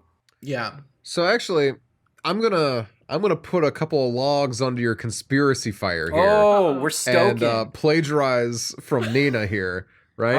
All right. What? Okay. When we were watching the other day, Nina said, I bet this came out as a response to the Wrong Turn movies, like half jokingly, but like, hey, fuck you, hillbillies are nice people too. Oh, yeah. And I think that, 3 Wrong Turn movies came out before this one did, sure. right? Mm-hmm. Production in 2009, that's when the 3rd Wrong Turn movie came out. So all I'm saying is distinct possibility that in addition to being a let's get out ahead of this, they're like, also, this is a thing how fucked are the Wrong Turn movies? Yeah, this is a thing that needs to be mocked right now. Yeah. So genuinely, speaking of the Wrong Turn movies, especially with the twist that Chad's father is a hillbilly, and the way the second best line in the movie, way they Chad, you're phrase half it, hillbilly. Yeah, No, the way they phrase it is Chad, true. you're half. It's very reminiscent, and the reason I was going to bring X-Men up is because one of the things that X-Men does is Angel is the son of an anti-mutant politician. And this is important because it's about like conversion therapy. It's about like, being raised by blah, blah, blah. But it's also one of those things that like you can fall into pretty easily is like the like secret like the homophobe is secretly gay, like kind of trope. Yeah. And Angel avoids it, but it did remind me of that, where it's like, oh, you're afraid of this thing. Well, it's much closer to home than you thought. And that like can be like an attempt to evoke empathy in some cases, but a lot of the time it just comes across as not addressing the core of the problem. It's just a cheap gotcha, and I think that the movie was doing fine, and then it confirmed something that wasn't already confirmed, which was the sexual nature of the torture of Chad's mom. Which confirms that yes, that is something that like Chad was rightfully afraid of. I was waiting for the twist to be that like Chad had been kidnapped from these hillbillies, and like the like massacre had never been like what they thought it was, and all this stuff. But no, the massacre actually happened, and the hillbillies in that story were actually evil. Yeah. It just so happens that Chad's related to one of them. It feels like to me, it really undercuts the rest of the movie, right? It really does. But that argument, the secret homophobe argument, secretly gay homophobe argument, when I see that made a lot in the wild, it's a very emotional argument from queer people. Usually it's people who want to have a gotcha.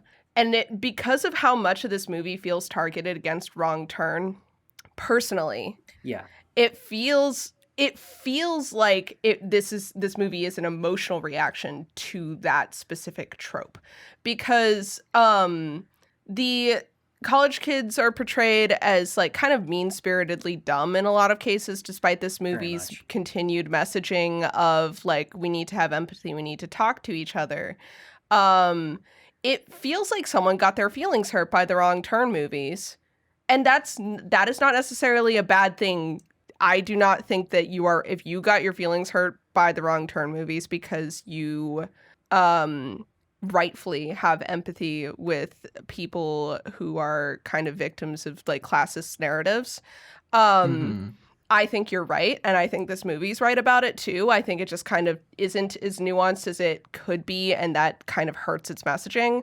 But it feels like a very where Cabin in the Woods is very sterile and removed from the like personality of like these horror movies it's critiquing. This one's like shockingly like personal, very directly. Very directly, yeah. So I'm wondering like I wish I could have a conversation with the people who made this movie and be like, hey, so like why this? Yeah. Why was this something, the narrative that you guys decided to address within like these kinds of movies? Yeah. And then we can find out that there was nothing.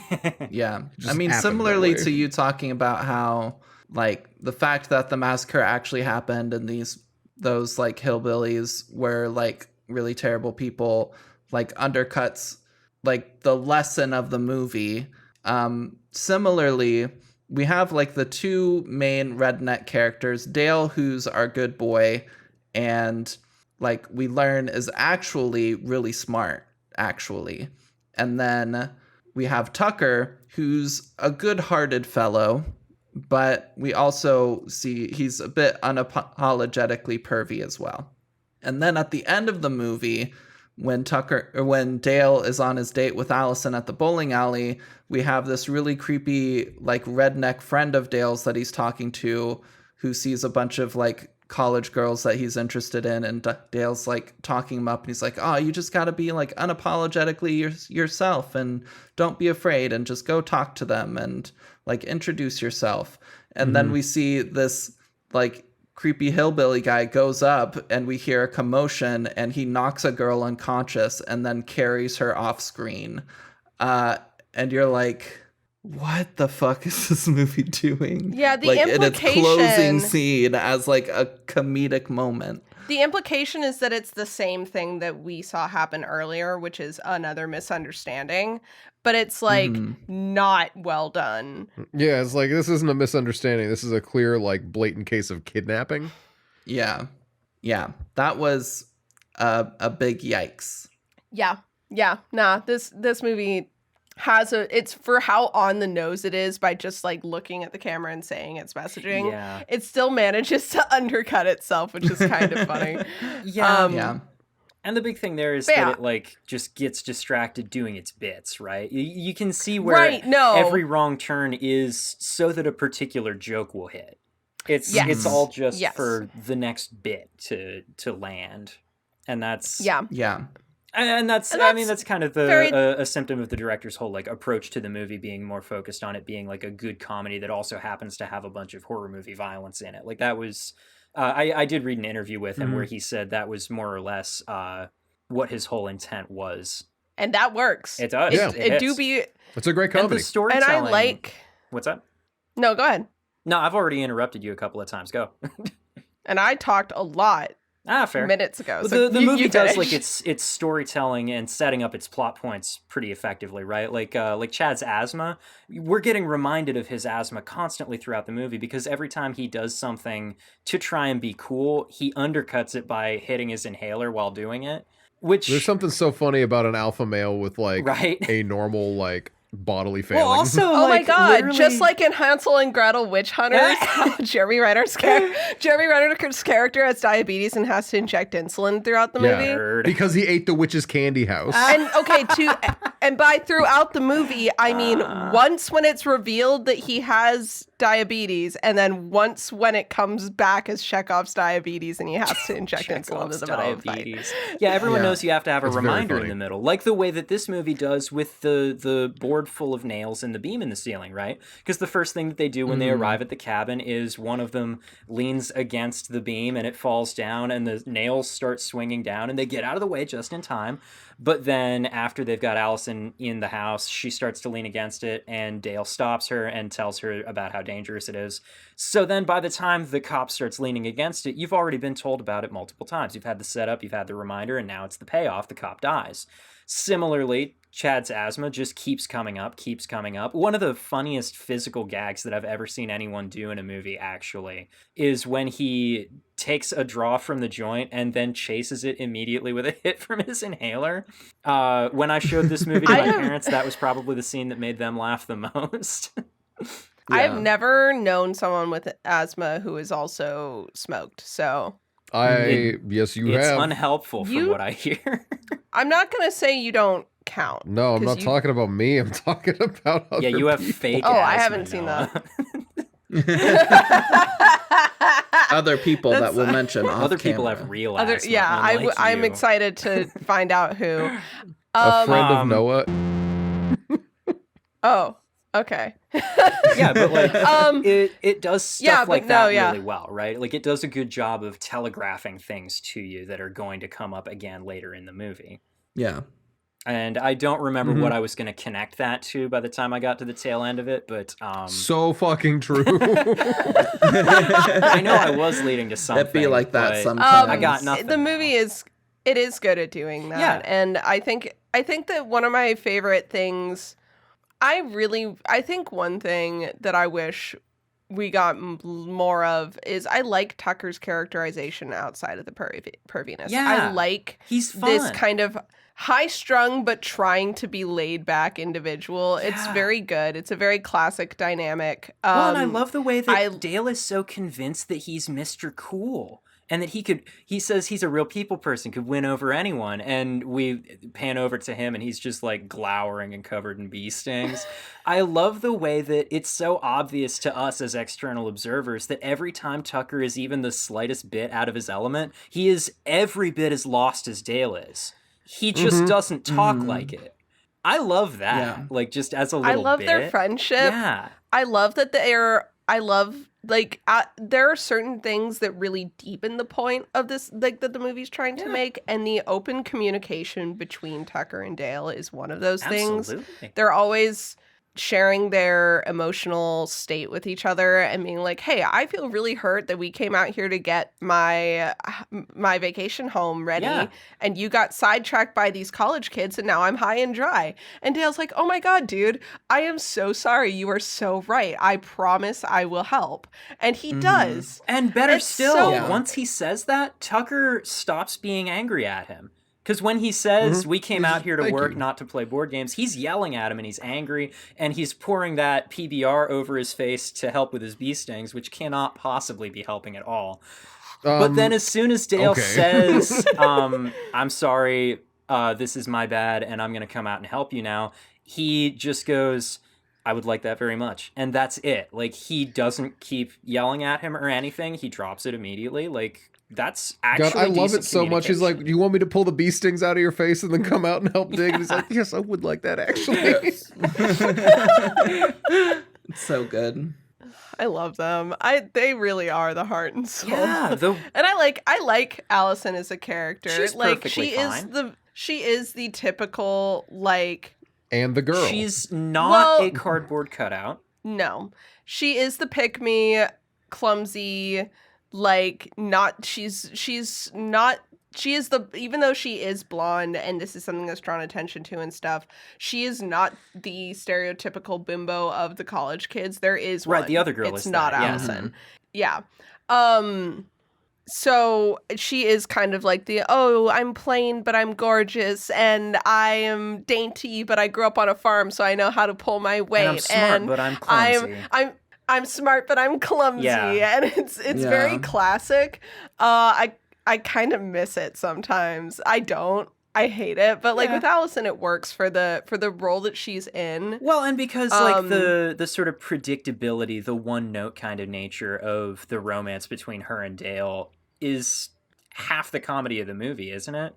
That's how I read it, at least. Every time there's a romantic scene happening between them, beat by beat, it's so obvious and predictable that it's like, that's the joke by itself. It's like, these two are going to fall in love. We already know it. Yeah. My only thing with Allison is I wish she wasn't a like damsel in distress the entire movie. It would be really nice if she had a little bit more like agency. Yeah.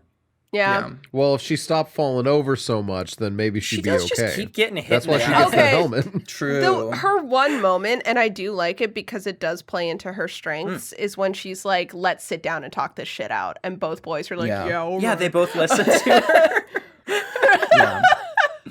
She gets those boys in line for 30 seconds. I love when it goes poorly. She's like, "Oh my God, I'm a terrible therapist." He's like, "What? No, lying on the ground outside the burning cabin, and he's just like, "What? No, no, you did great." I do love. She is like I like she is people that I met in college or like before college, people I met in high school who were like, I think I'd make a really good therapist. People tell me about their problems, and then trying to like diagnose people. And you can tell that Allison and the other girl are in the same major when she's like, I heard about this in my psych class. It's Stockholm syndrome, which I also heard a lot is like in college was a lot of the psych kids. Like diagnosing their friends. So, you know, there's a lot of, again, there's only so much you can do when you're doing a movie like this. And while I wish some of it would have been done better, the parts that need to be that way for the bit land really well. I have something I would like to do. A segment. Since we were talking about the romance between Dale and Allison. Recently on TikTok, I came across this creator who takes popular book talk romance novels. And do you know this person? Yeah, Yeah, she takes popular book talk romance novels and will read them and rank them on her divorce tier list. And it's a tier list where, like, is this couple from this book going to be a cute old couple holding hands? Is it going to be like a loveless marriage? Is it a little sus, but they stay married? Is it high risk, cursed, absolutely doomed? Like, where does this fall? And so I would like to poll the room to see, what do you think of Allison and Dale? Are they going to stay together forever, happy and fulfilled? Are they going to stay together, but it's a bit of a, like, bad marriage? Are they going to break up pretty fast? Like, how are we feeling? Okay. I think they are the perfect complementary flavors of dumb smart. They both are smart, love each other's company, love to have conversations and spend time with each other, can survive with each other. I think knowing that Allison grew up on a farm, I think her parents are going to like Dale. I think this relationship has actual legs. I don't think it's going to be deep, but I've seen long-term relationships in real life that aren't like crazy deep. They're just two people who like each other's company and it works well. And I could see that working for these two. Counter relationships that start in a situation where they're kind of like formed under trauma typically go very poorly. I learned this from the ending of the movie Speed. So that makes I learned me that think, in my psych class. Whoa! So that means double, right? And we all know what you learn in psych class means it's applicable. True. Yeah. I just trusted that Keanu Reeves wouldn't lie to me. So, Jeff, you're telling me that this is the relationship that can't slow down? Otherwise, it will fall apart? That is kind of the issue, is it not? Wow, what an insightful joke that was, Noah. On the other hand, though, I do feel like the two of them are the type to work through shit. Yeah. So ultimately, Dale displays great emotional intelligence outside of bumbling his way through. They do both have moments. pretty decent emotional intelligence, and like the fact that they could get through the miscommunication that started their relationship is already a really good start. Is it the start to a good relationship, though, is the thing. Like, I just keep coming back to the fact that we, for as much as we see them with each other, right, they, by the end of this movie, have not known each other for very long. There's a lot that they can't possibly know of each other. So in realistic terms, I wouldn't put money on them, but, like, for the characters, for the conceit of the movie, they're going the distance. I think that they could stay together for a good few years, and then they would have an amicable breakup and stay friends. They'd keep bowling together, probably. They would keep bowling together, and they would be friends. I think if Allison got a new boyfriend, that might be where, like, their friendship ended. But that's the next movie is they do break up. She gets a new boyfriend, and then he has to work through his feelings about the matter, where she's like, I still care about you, and I still want to go bowling with you. And it culminates with them remaining bowling buddies. Noah, you'd have just activated my trivia card. There was talk of a sequel. I wish. Good news. How right was I? It's not going to happen. They were Thank talking God. about it as late as 2016 still, with Alan Tudyk and Tyler Labine both being very enthusiastic about continuing to develop it in between their other projects the whole time, actually. But then in 2017, someone asked Alan Tudyk about it, and he said that someone had put a script together and it was, quote, disappointing. And that because of that, it probably would not be going forward. And since we've gotten as far as we have respectfully, now, Alan. No, respectfully, Alan. Thank you. What did you think? No. Respectfully, Alan, what the fuck did you think was going to happen? No, I disagree. I fully disagree on that. I think that if you look at 2017, you can have the desire for something that started out kind of like, look at the Bill and Ted sequel that we got however many years later. You can have the hope that like things are going to develop and the things you didn't like about the first go round are going to be better the second time. And then you can get the script and see that actually it's more of the same and / or even worse than it was in the first movie. Do you want to hear the two ideas initially that there were for what the sequel would be like? Absolutely. Yes. The director, Eli Craig, had talked about titling the sequel Tucker and Dale Go to Yale, and he described it as being Good Will Hunting meets Texas Chainsaw Massacre. I don't know about that. Yeah, I don't know how good that would have been. Alan Tudyk, in the same interview, actually, they were both there for this, Alan Tudyk suggested the idea of doing a sequel that was very similar to From Dusk Till Dawn. I haven't seen that, so I can't say anything. Is that a zombie? Neither have I, but I know the generalities of the ideas of it. But like there's nothing more specific than that said anywhere. Yeah. But that's the two ideas of what it would have looked like. I don't know what Tucker and Dale doing Dusk Till Dawn would have looked like. Because from what I gather, it's just there's some boys trying to do crimes and they go to a bar, and then once they're there, they find out that it's the vampire bar. Oh. Yeah. Okay, so here's what I'm thinking. Because this movie reminded me of another movie, as we do here. It reminded me a lot of Shaun of the Dead. Oh, very much. For sure. And I think that's kind of what, if I were to, yes. I think that to me that's what it feels like is like a Dusk Till Dawn with those boys would be very Shaun of the Dead adjacent of them just not knowing what the fuck is going on. Yeah, I could see that. Until they do. Man, I just thought of something. I had the thought of like, because, okay, here's my train of thought. I have to connect with you guys, or you're going to think I'm talking out my ass. Maybe you'll see where I'm coming from. I was thinking, yeah, we definitely need to talk about Shaun of the Dead, but we haven't talked about many zombie movies yet, and I'd like to talk about maybe a couple more, because I think that 28 Days Later is definitely a good one to have covered, and Day of the Dead is definitely a good one to have covered. So we've done both of those, so maybe we're ready for Shaun of the Dead. What's this? March and then of the I was Zombies, like, what? 2024? Yeah, I think so. But then I was like, well, what other zombie movies would I want us to watch? What other zombie movies have I seen? World War Z. Oh, boo, World War Z sucks. But the book was pretty good. Oh, we could do the book for book month one of these days. No, we can't. It's got a lot of really bad politics in it. I don't want to talk about those.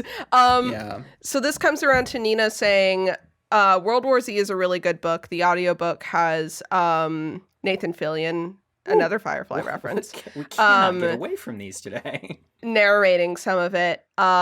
It is a really interesting look at it's formatted as a bunch of transcripts of interviews from after a zombie apocalypse, kind of going around the world and seeing how different people reacted to it. Very interesting, but because it has a lot of different locations, there are a lot of different, iffy to say the least, like representations of different cultures. So I would highly recommend it because it's very well written and a very interesting thought experiment.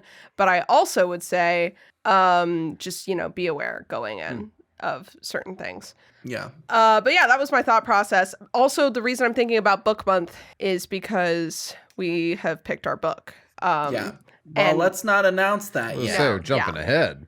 I do want to announce it today though, because I would like everyone to be able to read it with us if possible. For sure. We can announce it at the end of the episode. Woohoo. But before we get too far away, which we we're already gone, have gotten but pretty let's pull far it back. away. Let's pull it back. And Noah, that'll happen in a split second. That's how fast my brain's going. Yeah. Noah, we didn't hear what you thought of Dale and Allison, how if they were bound for love and life together or if they were bound to break up. No, I do think that they're... No, go ahead. Sorry. Get your own phone. I don't want to get up in your biz. I think they are not going to last forever. No. It might be a while, but I don't think it's more than 10 years. I think 10 years is pushing it. Yeah, I was going to say 6. I would think a 6-year relationship and then a fairly amicable breakup. Then they'd stop being friends after a while. Messy, sloppy divorce. I'm expecting the longer they go, the greater the chance is that they have an extended and very, very, very bad rough patch, whether they get over it or not. Yeah. I think they have a year. Ooh, yeah. Yeah. So here's my thought process. Mm-hmm. Like Jeff said, they're bound together by trauma. Speed. And so they have very high like peaks of emotion right at the beginning. And Allison is willing to willingly ignore some things that a college-educated woman, I think, would later down the line start recognizing as bad. And those things being kind of the negative sides of this like hillbilly culture that are shown throughout the movie that are kind of undermining the movie's message. Mm-hmm. So, for instance, the creepy hillbilly guy at the bowling alley that Dale is friends with, also kind of Tucker's perviness. I think it would come to a head not so much directly with Dale and Tucker's friendship, but I think some of their outlying friendships with kind of other like redneck people, Allie would start talking about like, hey, the way these people treat women is bad actually. And I think Dale would be receptive to that at first, like when they're talking about it with each other. But when Dale brings it up with Tucker, I don't think that conversation would go well. Mm-hmm. And I don't think Tucker would be willing to write off that side of his personality and grow from it. And I don't think Dale would willingly kind of leave Tucker or leave that friendship for Allison. And I think that would cause enough tension that they would break up. I think that's sad and pessimistic, but I also kind of agree. I would like to think that because of the fact that Tucker has been shown to be open to communication and that these two do communicate, that maybe with time he could get there. Simultaneously, I also see, why are you saying all that about creepy Marcus? That's just who he is. Mm-hmm. Yes. Yeah. I have seen that happen in real life with people that I would have liked to have been better people. Yeah. And it's frustrating every time. That's just... Yeah, I think that's realistic. Yeah. I'm going to stick to my guns, though, because I like happy endings. Yeah, that's totally valid. I get it. But that's been the segment of Will They, Won't They? Nice. That's a good segment. They won't. Yeah, I like it. Thank you, TikTok person. For anybody TikTok. That's wanting to watch those TikToks, the creator is at Newly Nova. Cool. And she seems pretty cool. That is pretty neat. Now, speaking of things that are pretty neat, I don't know what that is as a transition. We've had an awful lot of Firefly talk in this episode, and there's just a little bit more that I was planning on bringing up. Okay, so in the scene where they crash the truck, there's a bunch of tree branches sticking in through the windshield and stuff. Oh my god. I'm not here to give people any spoilers from the movie Serenity 2005, which wrapped up the Firefly storyline and whatnot, but I am saying Alan Tudyk was in that thing, and I feel like part of the reason for this scene playing out the way that it does, and for Tucker being like not visible at the beginning of the following scene as it fades back up on Dale waking up, is that they want you to be nervous about the fact that Alan Tudyk was just in this thing that wrecked. Yeah, that makes sense. They're like, do you want to watch him? Well, they kind of played their hand by having someone get impaled by a tree earlier. Can I talk about that for a sec? You're already thinking about impalement even, and then you're like, oh no, Alan Tudyk is in a crashing vehicle. I know how this goes. Okay, so let me say something about that death. Yeah. Which then we can funnel into favorite kills. Yes, we can. So that guy was running fast, sure, but let me tell you something. I have walked and run pretty hard into some outcropping branches, and I've never gotten that badly hurt, you know? Have you ever been running into something like that sharp? Because it's like a broken, like, downed tree trunk, so it's like presumably kind of sharp, and he was running for his life, right? But he made it like a good few feet onto that thing. Like, I could buy maybe getting impaled. Sure. But like all the way through your spine. Not 5 feet. feet. It was like a foot. Yeah, he missed the spine. Foot. What do you mean? It went right through the center of his body. I mean, no, it didn't. It missed his spine. Y'all are so full of it. I have run into some pretty sharp shit in the woods being a clumsy ass teen.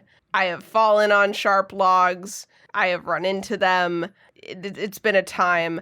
And mostly I get scraped up and bounce off of them. But, you know, not running for my life. But that's been like, I've never even like gotten like an inch in and I'm like moving pretty fast. So running all the way through you, I just don't know that the human body, this is like, I am willing to be proven wrong by a scientist, but I don't know that the human body is able to do that to itself, you know? Well, generally speaking, defo not is. like on purpose, because your nervous system has blocks in place for that kind of thing to try and avoid letting you do this sort of thing on purpose. But like, I really feel like if you're running full tilt and you just hit something that's sharp, it's gonna get into you pretty bad, probably, especially if it hits you in the soft part of the abdomen like that. I don't think he's gonna get that far onto it, no.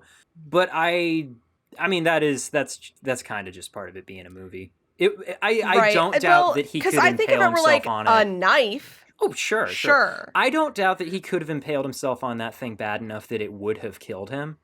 Not that bad though. Like he probably would have fallen off of it and then bled out, I would think. Well, like how far are you gonna? Yeah. Well, like how fast are you gonna be able to run that you can do that too? Is the other thing, because when you have in a movie someone fall off of something and they hit a sharp piece of wood and it goes through them, that I'll buy. But also still usually it's probably going to break more than it's gonna just do that. Because in that case, you have zero friction. You know, there's none of, you're not propelling, you're just going. And when people fall onto things and get impaled, I'm like, okay. But when you're running, like, how fast are you gonna get going as not even one of the athletic college kids that you're going to fully impale yourself on a branch? Yeah. I just don't feel like that's a reasonable. Maybe I'm wrong. Again, if this is something that has happened, I am very sorry. But like a way for someone to accidentally kill themselves by running into a tree branch. Max running speed. I think it's like 9. The titty bots are still coming for me, you guys. You'll get over it. Usain Bolt managed not a great over 27 miles per hour. That's not near average though, obviously. No way. Average top speed for a high school sprinter is 15 to 17 mile per hour. So if we assume this guy to have been running around 13 miles per hour, because he's not a high school sprinter, but he is very, very scared. Okay, I asked for a scientist and Jeff said, hold on, and became one. So I'm trying to figure out how I can actually use this information. Yeah, see, this is the thing. I want to be on Mythbusters right now. I want them to 13 miles per hour, a piece of he weighs wood 145 shooting at a pounds, body at 13 miles per hour. No, because it's not just 13 miles an hour. It is... The body is thrown. You can't just shoot the wood at it because the mass of the body continuing is an Would you estimate part. that guy's weight at 145 pounds, roundabouts? Yeah. Because he's sort of a skinny boy. plugging this shit into Wolfram Alpha. Yes, literally. Trying to figure out the impact this is a beef force. I'm interested, because this is a beef I've had in the past too. It's just the idea of a human being able to do that to themselves just does not feel right to me. Let's see. All right, so you just need to hit 100 pounds per square inch to break wood or to break skin. It's not a lot. And that's just to punch the initial hole, of course, but then it widens out easily enough as the rest of your force hits it. 10 to 20 newtons. No one will be seated for the calculations part of the podcast. We're going to cut an awful lot of this out, obviously. Good, obviously. Oh my God. Ask Reddit 10 years ago, if you were sprinting, could you impale yourself on a tree branch? God damn it. After watching Tucker and Dale we could just fucking this Google. conversation came up. Here I am trying to do the math from scratch, and meanwhile, r/they did the math is already here. Everyone in the comments is just like, just tried it. The answer is yes. If you want a conclusive answer, do it yourself. Okay, no. So actually, here's some answer for you. Wait, no. Someone says you'd have to be sprinting pretty fast. Okay, that's cool and all, but what I'm seeing is weight of a body for a 145-pound body.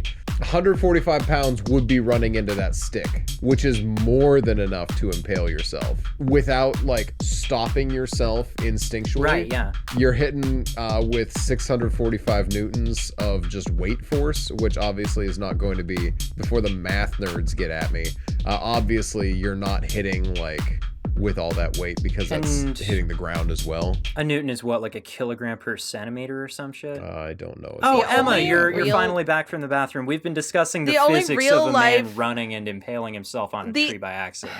The only real life example I'm finding is someone who is thrown from their bike. Oh, sure. Which obviously that makes sense. sort of speed makes sense. I think you could like injure yourself, sure. All right, this is the conclusion and we reached probably like 10 minutes ago. Yeah, knock the wind out of you. But impaling yourself with running speed would be extremely hard unless it was very, very, very sharp. We have been saying that due to the combined sharpness of the wood and speed of the scared running guy not slowing himself down at all because he's not looking, we're kind of thinking that he would spike himself on it badly enough that he would die, but he just wouldn't be as far up on it as he gets in the movie. I really don't think the wood would be that sharp is my other thing. We don't know how recently that tree fell down is the thing. If it's been lying there for a while, the wood's going to rot and it's not going to be so scary, but... Well, and if it's just broken, it's not going to necessarily be like that, like sharp either. It's going to have splintered and stuff. But like, I mean, I don't know. I think a lot of people tend not to realize how much force their body is capable of producing voluntarily and certainly not involuntarily, because like your nervous system does so much to prevent you from ever realizing your true potential. Your spinal cord is holding you back, everyone. And I don't know. I don't want to say that you couldn't do it. It does seem unlikely that it would happen the way that it happens in the movie, though. Granted that, certainly. I mean, that can be said about a lot of horror movie stuff. 100%. All movies I just think if you're doing a movie where people are accidentally killing themselves, I have thought about this since I initially watched the movie. When I was living in a place where I would go gallivanting in forests quite a bit, it was just like, I have never in my life been scared of doing that to myself. I think I would glance off of it probably before I fully impaled myself. I think if I'm running and looking behind me, I'm probably not going to be running straight ahead, and I'll probably go like and like get a pretty bad scrape or scratch or something, and tear myself up pretty good. But I don't think I'm gonna run straight through a branch. So well, maybe you wouldn't. I don't know. Right, yeah. But yeah, no, just like that's the branch that's would run through you is kind of the problem. That's kind of where I'm at. Anyway, let's talk about our favorite kills now that we've deliberated over the physics of this branch. Wood chipper. Wood chipper, that's a good one. I was talking to Noah about how I think before Evil Dead Rise, slight spoilers for Evil Dead Rise, this is the only wood chipper death I'd ever seen. Oh, really? And I feel like I've seen a few. I'll never forget the first wood chipper I saw. It was in an episode of The Simpsons. Krusty the Clown got thrown right into it. Okay, well, you Simpsons watchers. The plot of it was a Halloween episode. You better watch the plot of the episode was that Homer accidentally killed Krusty the Clown, and then managed to get himself like a consistent job killing famous people. Oh, and he killed a ton we haven't of hit that one yet, so I'm excited. It's a later season. I'm pumped. Yeah, the wood chipper one's really good. Mm-hmm. I think my favorite, just based on the context and everything surrounding it, is when they take the weed whacker and just slam it into someone's face. And the guy's like, I thought she'd dodge. I thought she'd duck. Why didn't she duck? I love the dumb blonde character just dies in the explosion, right? But yeah, she right gets set before on fire. The explosion, as the fire is spreading and it's spreading toward the pile of gas cans, ? Over in one corner, prompting Dale to say, "Oh, I knew I should have moved that." I love how, as the fire is spreading in that situation right then, she uses the house fire to light her cigarette rather than do anything more productive with that moment. And yeah, the kill is kind of nothing, but that's her final scene, which makes it kind of her, like, kill moment. I do kind of like that. Yeah. It is kind of great, is the thing. It's pretty great. For me, I'm going to hit you with the curveball. Oh. Emma's about to say wood chipper again. In the flashback... When all of the teenagers are hanging out and the country people change the music to country music. And they're like, "Hey, yo, what the heck, man?" And then the country people do some weird country stuff, and one guy's like, "Hey, no, I like this. I can dig this," or whatever. And then the killer throws a buzzsaw and it like slams him in the face. That saw blade throw is really, really cool, actually. Yeah. Yeah. No, I love that kill. But wood chipper still has it for me. Wood chipper. Wood chipper. So Ladies many of and these gentlemen. Wood chipper. One of my No, go ahead. I had like such a great fear for a long time of wood chippers. Oh yeah? That's a good because fear to of have, just in media when people are like, put them in the wood chipper legs first. And I'm like, that would hurt so horrible. Much. And just, I would rather I knew die. It would never happen to me, but like that. Yeah, it's bad. Not comfy. Fortunately for this guy, he goes in head first. Yeah, luckily. I love how just keep running fast. I love the way that like into the wood chipper. He just keeps getting shredded by this thing, and his blood's shooting out the end of it. And then when the machine finally jams up, Tucker goes, "Are you okay?" Like, do you think he's fucking okay, dude? Yeah. God, I love okay, so here's the thing. It's harder to pick a good kill for this one because even though most of the kills, like the wood chipper's the standout, but a lot of the kills, the good part of them is the bit attached. Yeah. I really enjoy. I like it's the active ingredient that aggravates his asthma. We'll just get him his inhaler, and then he falls out the fucking window. Oh god. Yeah. Well, he'll be fine. We just need to give him the inhaler. God. Also, love that the dude's actively trying to kill them, and Dale is still like, "Oh, we'll just get him his inhaler." Yeah.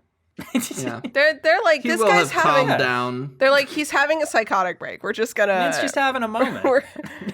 We got some notes to read here. Do we? We got a page. Oh, we got a few notes, a little notes. Let's go. Hey, a little mini note, a little Noah mini note. Wasn't that thing that Nemo lived in? All right. Noah says, I love how the color grading is so much happier when it's from Tucker and Dale's POV. Yeah, this movie's, for being lower budget, it's got some really good, like, just kind of ideas behind it. Noah says, I'm a 0 with the ladies, Dale says, while approaching them with an aluminum scythe. Well, yeah, imagine how much worse off he'd be if he didn't have y'all going camping? Going camping?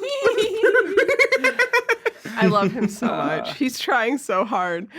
Noah says Dale is truly the only good guy in the world. Yes, one man. Noah says, it looked like one of the guys was eating her face off. Bruh, it's mouth to mouth. Be normal. Noah says, God, it's adorable how incredibly impressed Dale is by Allie's college plans. Which is, yes, they're cute. There's a lot of just like their conversations are just exactly what they need to be. Noah says, I love how these two talk to each other. Did I hurt your feelings? Yeah, you kind of did. And all that shit. It's fucking great. Yeah, It's like, I don't even like fishing. You don't like fish? God, I love when that comes up later on in the therapy session part. When Dale is like, I'm not a killer. I can't even hurt a fish. Tucker can tell you. And Tucker goes, yeah, he can't even hurt fish. The way he says that fucking line. That might be my favorite moment in the whole movie, actually. That's great. Noah says, his body was never found because he didn't exist, bitch ass. Even before you find out, the story sounds fake. Noah says, constantly the aggressor are the fucking city kids who aren't willing to look past their own biases. Yep. We like, that's I mean, it is thing. all Chad. Like, it is all Chad whipping everyone up into a Everyone frenzy. else is kind of stupid, but they were willing to go to the police and just let it be, pretty much. Yeah. And then Chad was like, no, and he got them all paranoid. Which is fun because we do see him turn into a stereotypical slasher killer. Like, Very yes, much. technically he didn't like physically kill everyone, but it was his actions that got everyone killed at the end of the day. So it's fun to see his like evolution into that. Noah says, and I hadn't thought about this, but I agree. One issue I hold with this is that I wish it had a little less of the 2000s blue filter. It's a very cold movie to look at. It is. It does. It have is a very little bit blue. of that. Yeah. It's a big issue with a lot of early era digital horror too. Oh, very much. And by early, I mean like the aughts are riddled with. I mean, what do you call? House of Wax is so blue House of Wax. and yellow. Ooh, yeah, It's everything like, in that movie. So much of it just looks so yellow. Yeah. Sawtooth green. So you know what I want? What's that? I wish if I want to see the movie. It wouldn't even be a movie. It would be very short. But I want to see Chad not being there. And so after Allison gets brought back to the cabin and the college kids are freaking out, they call the cops. The cop comes over. They explain the situation. And Allison is like, hey, yeah, I'm good. They've been really helpful. And it's just like a misunderstanding on my friend's part. And then they all hang out together. Aww. And maybe the college kids like help with like restoring the cabin a bit, and then they drink and just have fun together at night, and it's just good vibes. Maybe they go bowling together. Yeah, and then they go Maybe bowling. they go bowling. When they talk about cutting off Tucker's bowling fingers. That poor man. I also love that because it's such a good punchline. You do not look at these men and think these are men who bowl frequently. Yes, I do. I don't. Oh, I do. Why would you think that? I don't. Nina's classist in the special way where she's like, bowlers look like bowlers. The only people I ever see bowling are teens who've got nothing better to do. Bowlers. I work with too many bowlers. You do work kind of with that like stereotypical like Simpsons like, oh, we go bowling on Wednesdays or whatever type of group. It's called a bowling league, firstly. Yeah. And I do Nina, work with guys in a bowling league. I got a gap in my getting out of knowledge this is is what that I've Nina's got. just Nina, you need to- anti-bowling. I'm not. Yeah, I just Nina- don't. I think you've got a lot of Because I- internalized join a- anti-bowling in you that you've got to work No, through. There's not a single element of Nina with fingers on the pulse of the bowling community. I used to go I with would like my... to apologize to the bowling community. That's fair. Because, I'll apologize Nina. for myself.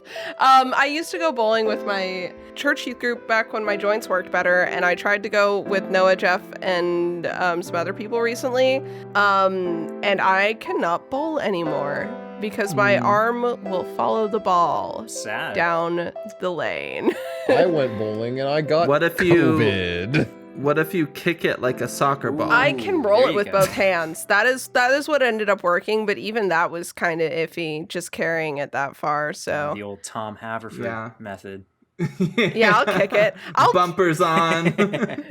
Genuinely, yeah. So I'm not finger on the pulse of bowling. Bowling is a huge blind spot for me. I know more about football than I do about bowling. So I'll apologize. Yeah. Maybe Tucker and Dale look exactly like the type of guys who bowl. I just wouldn't know.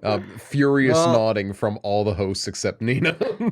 You just gotta get Noah in a bowling league, and then you go and you just drink and hang out while they bowl. I don't want to. I'm not going to say it. I'm not going to say what I was thinking. Nina doesn't want to hang out with a bunch of bowlers with a hard B. Whoa, dang. No, I don't want to hang out with the bowlers that Noah works with. What league do you think he's going to join? The league of people you don't like? No, he's going to join a cool league full of cool people. But you're no longer invited because you're anti-bowler. That's fair. I'll accept that. I've been a little bit terrible to bowlers. I would really like to apologize to the bowling community tonight.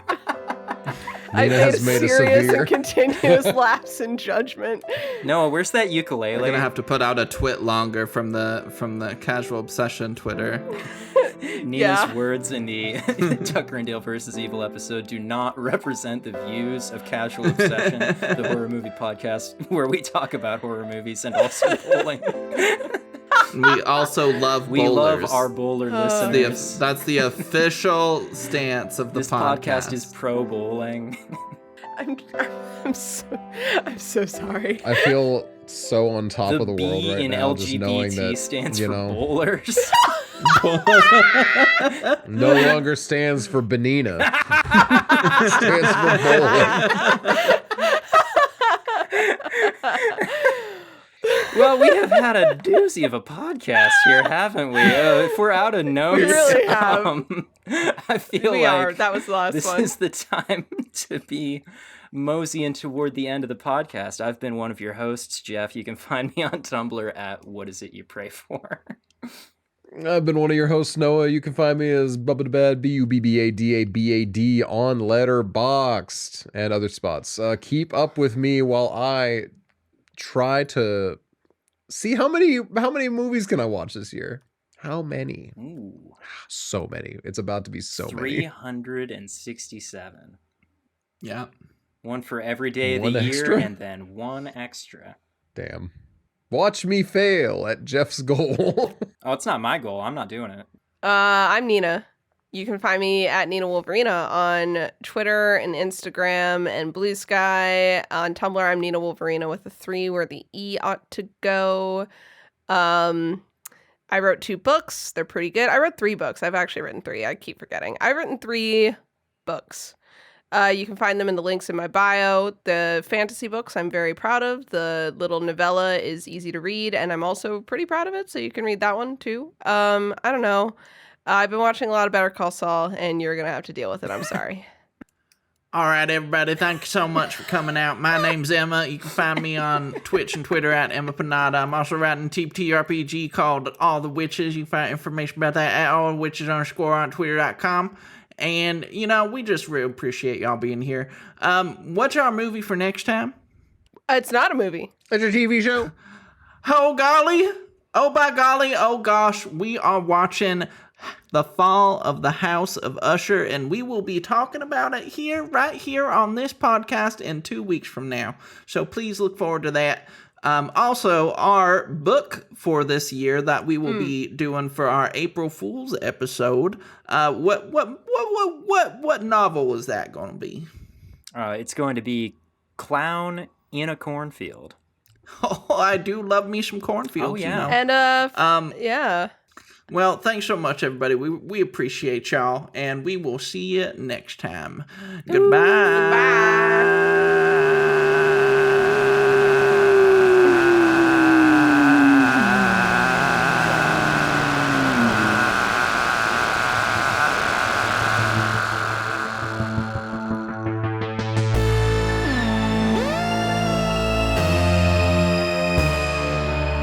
Oh man, you know what I just realized is because we were doing the southern bit is when we said Fall of House Usher, we could have said we were making a batch of Ush puppies. That would have been great.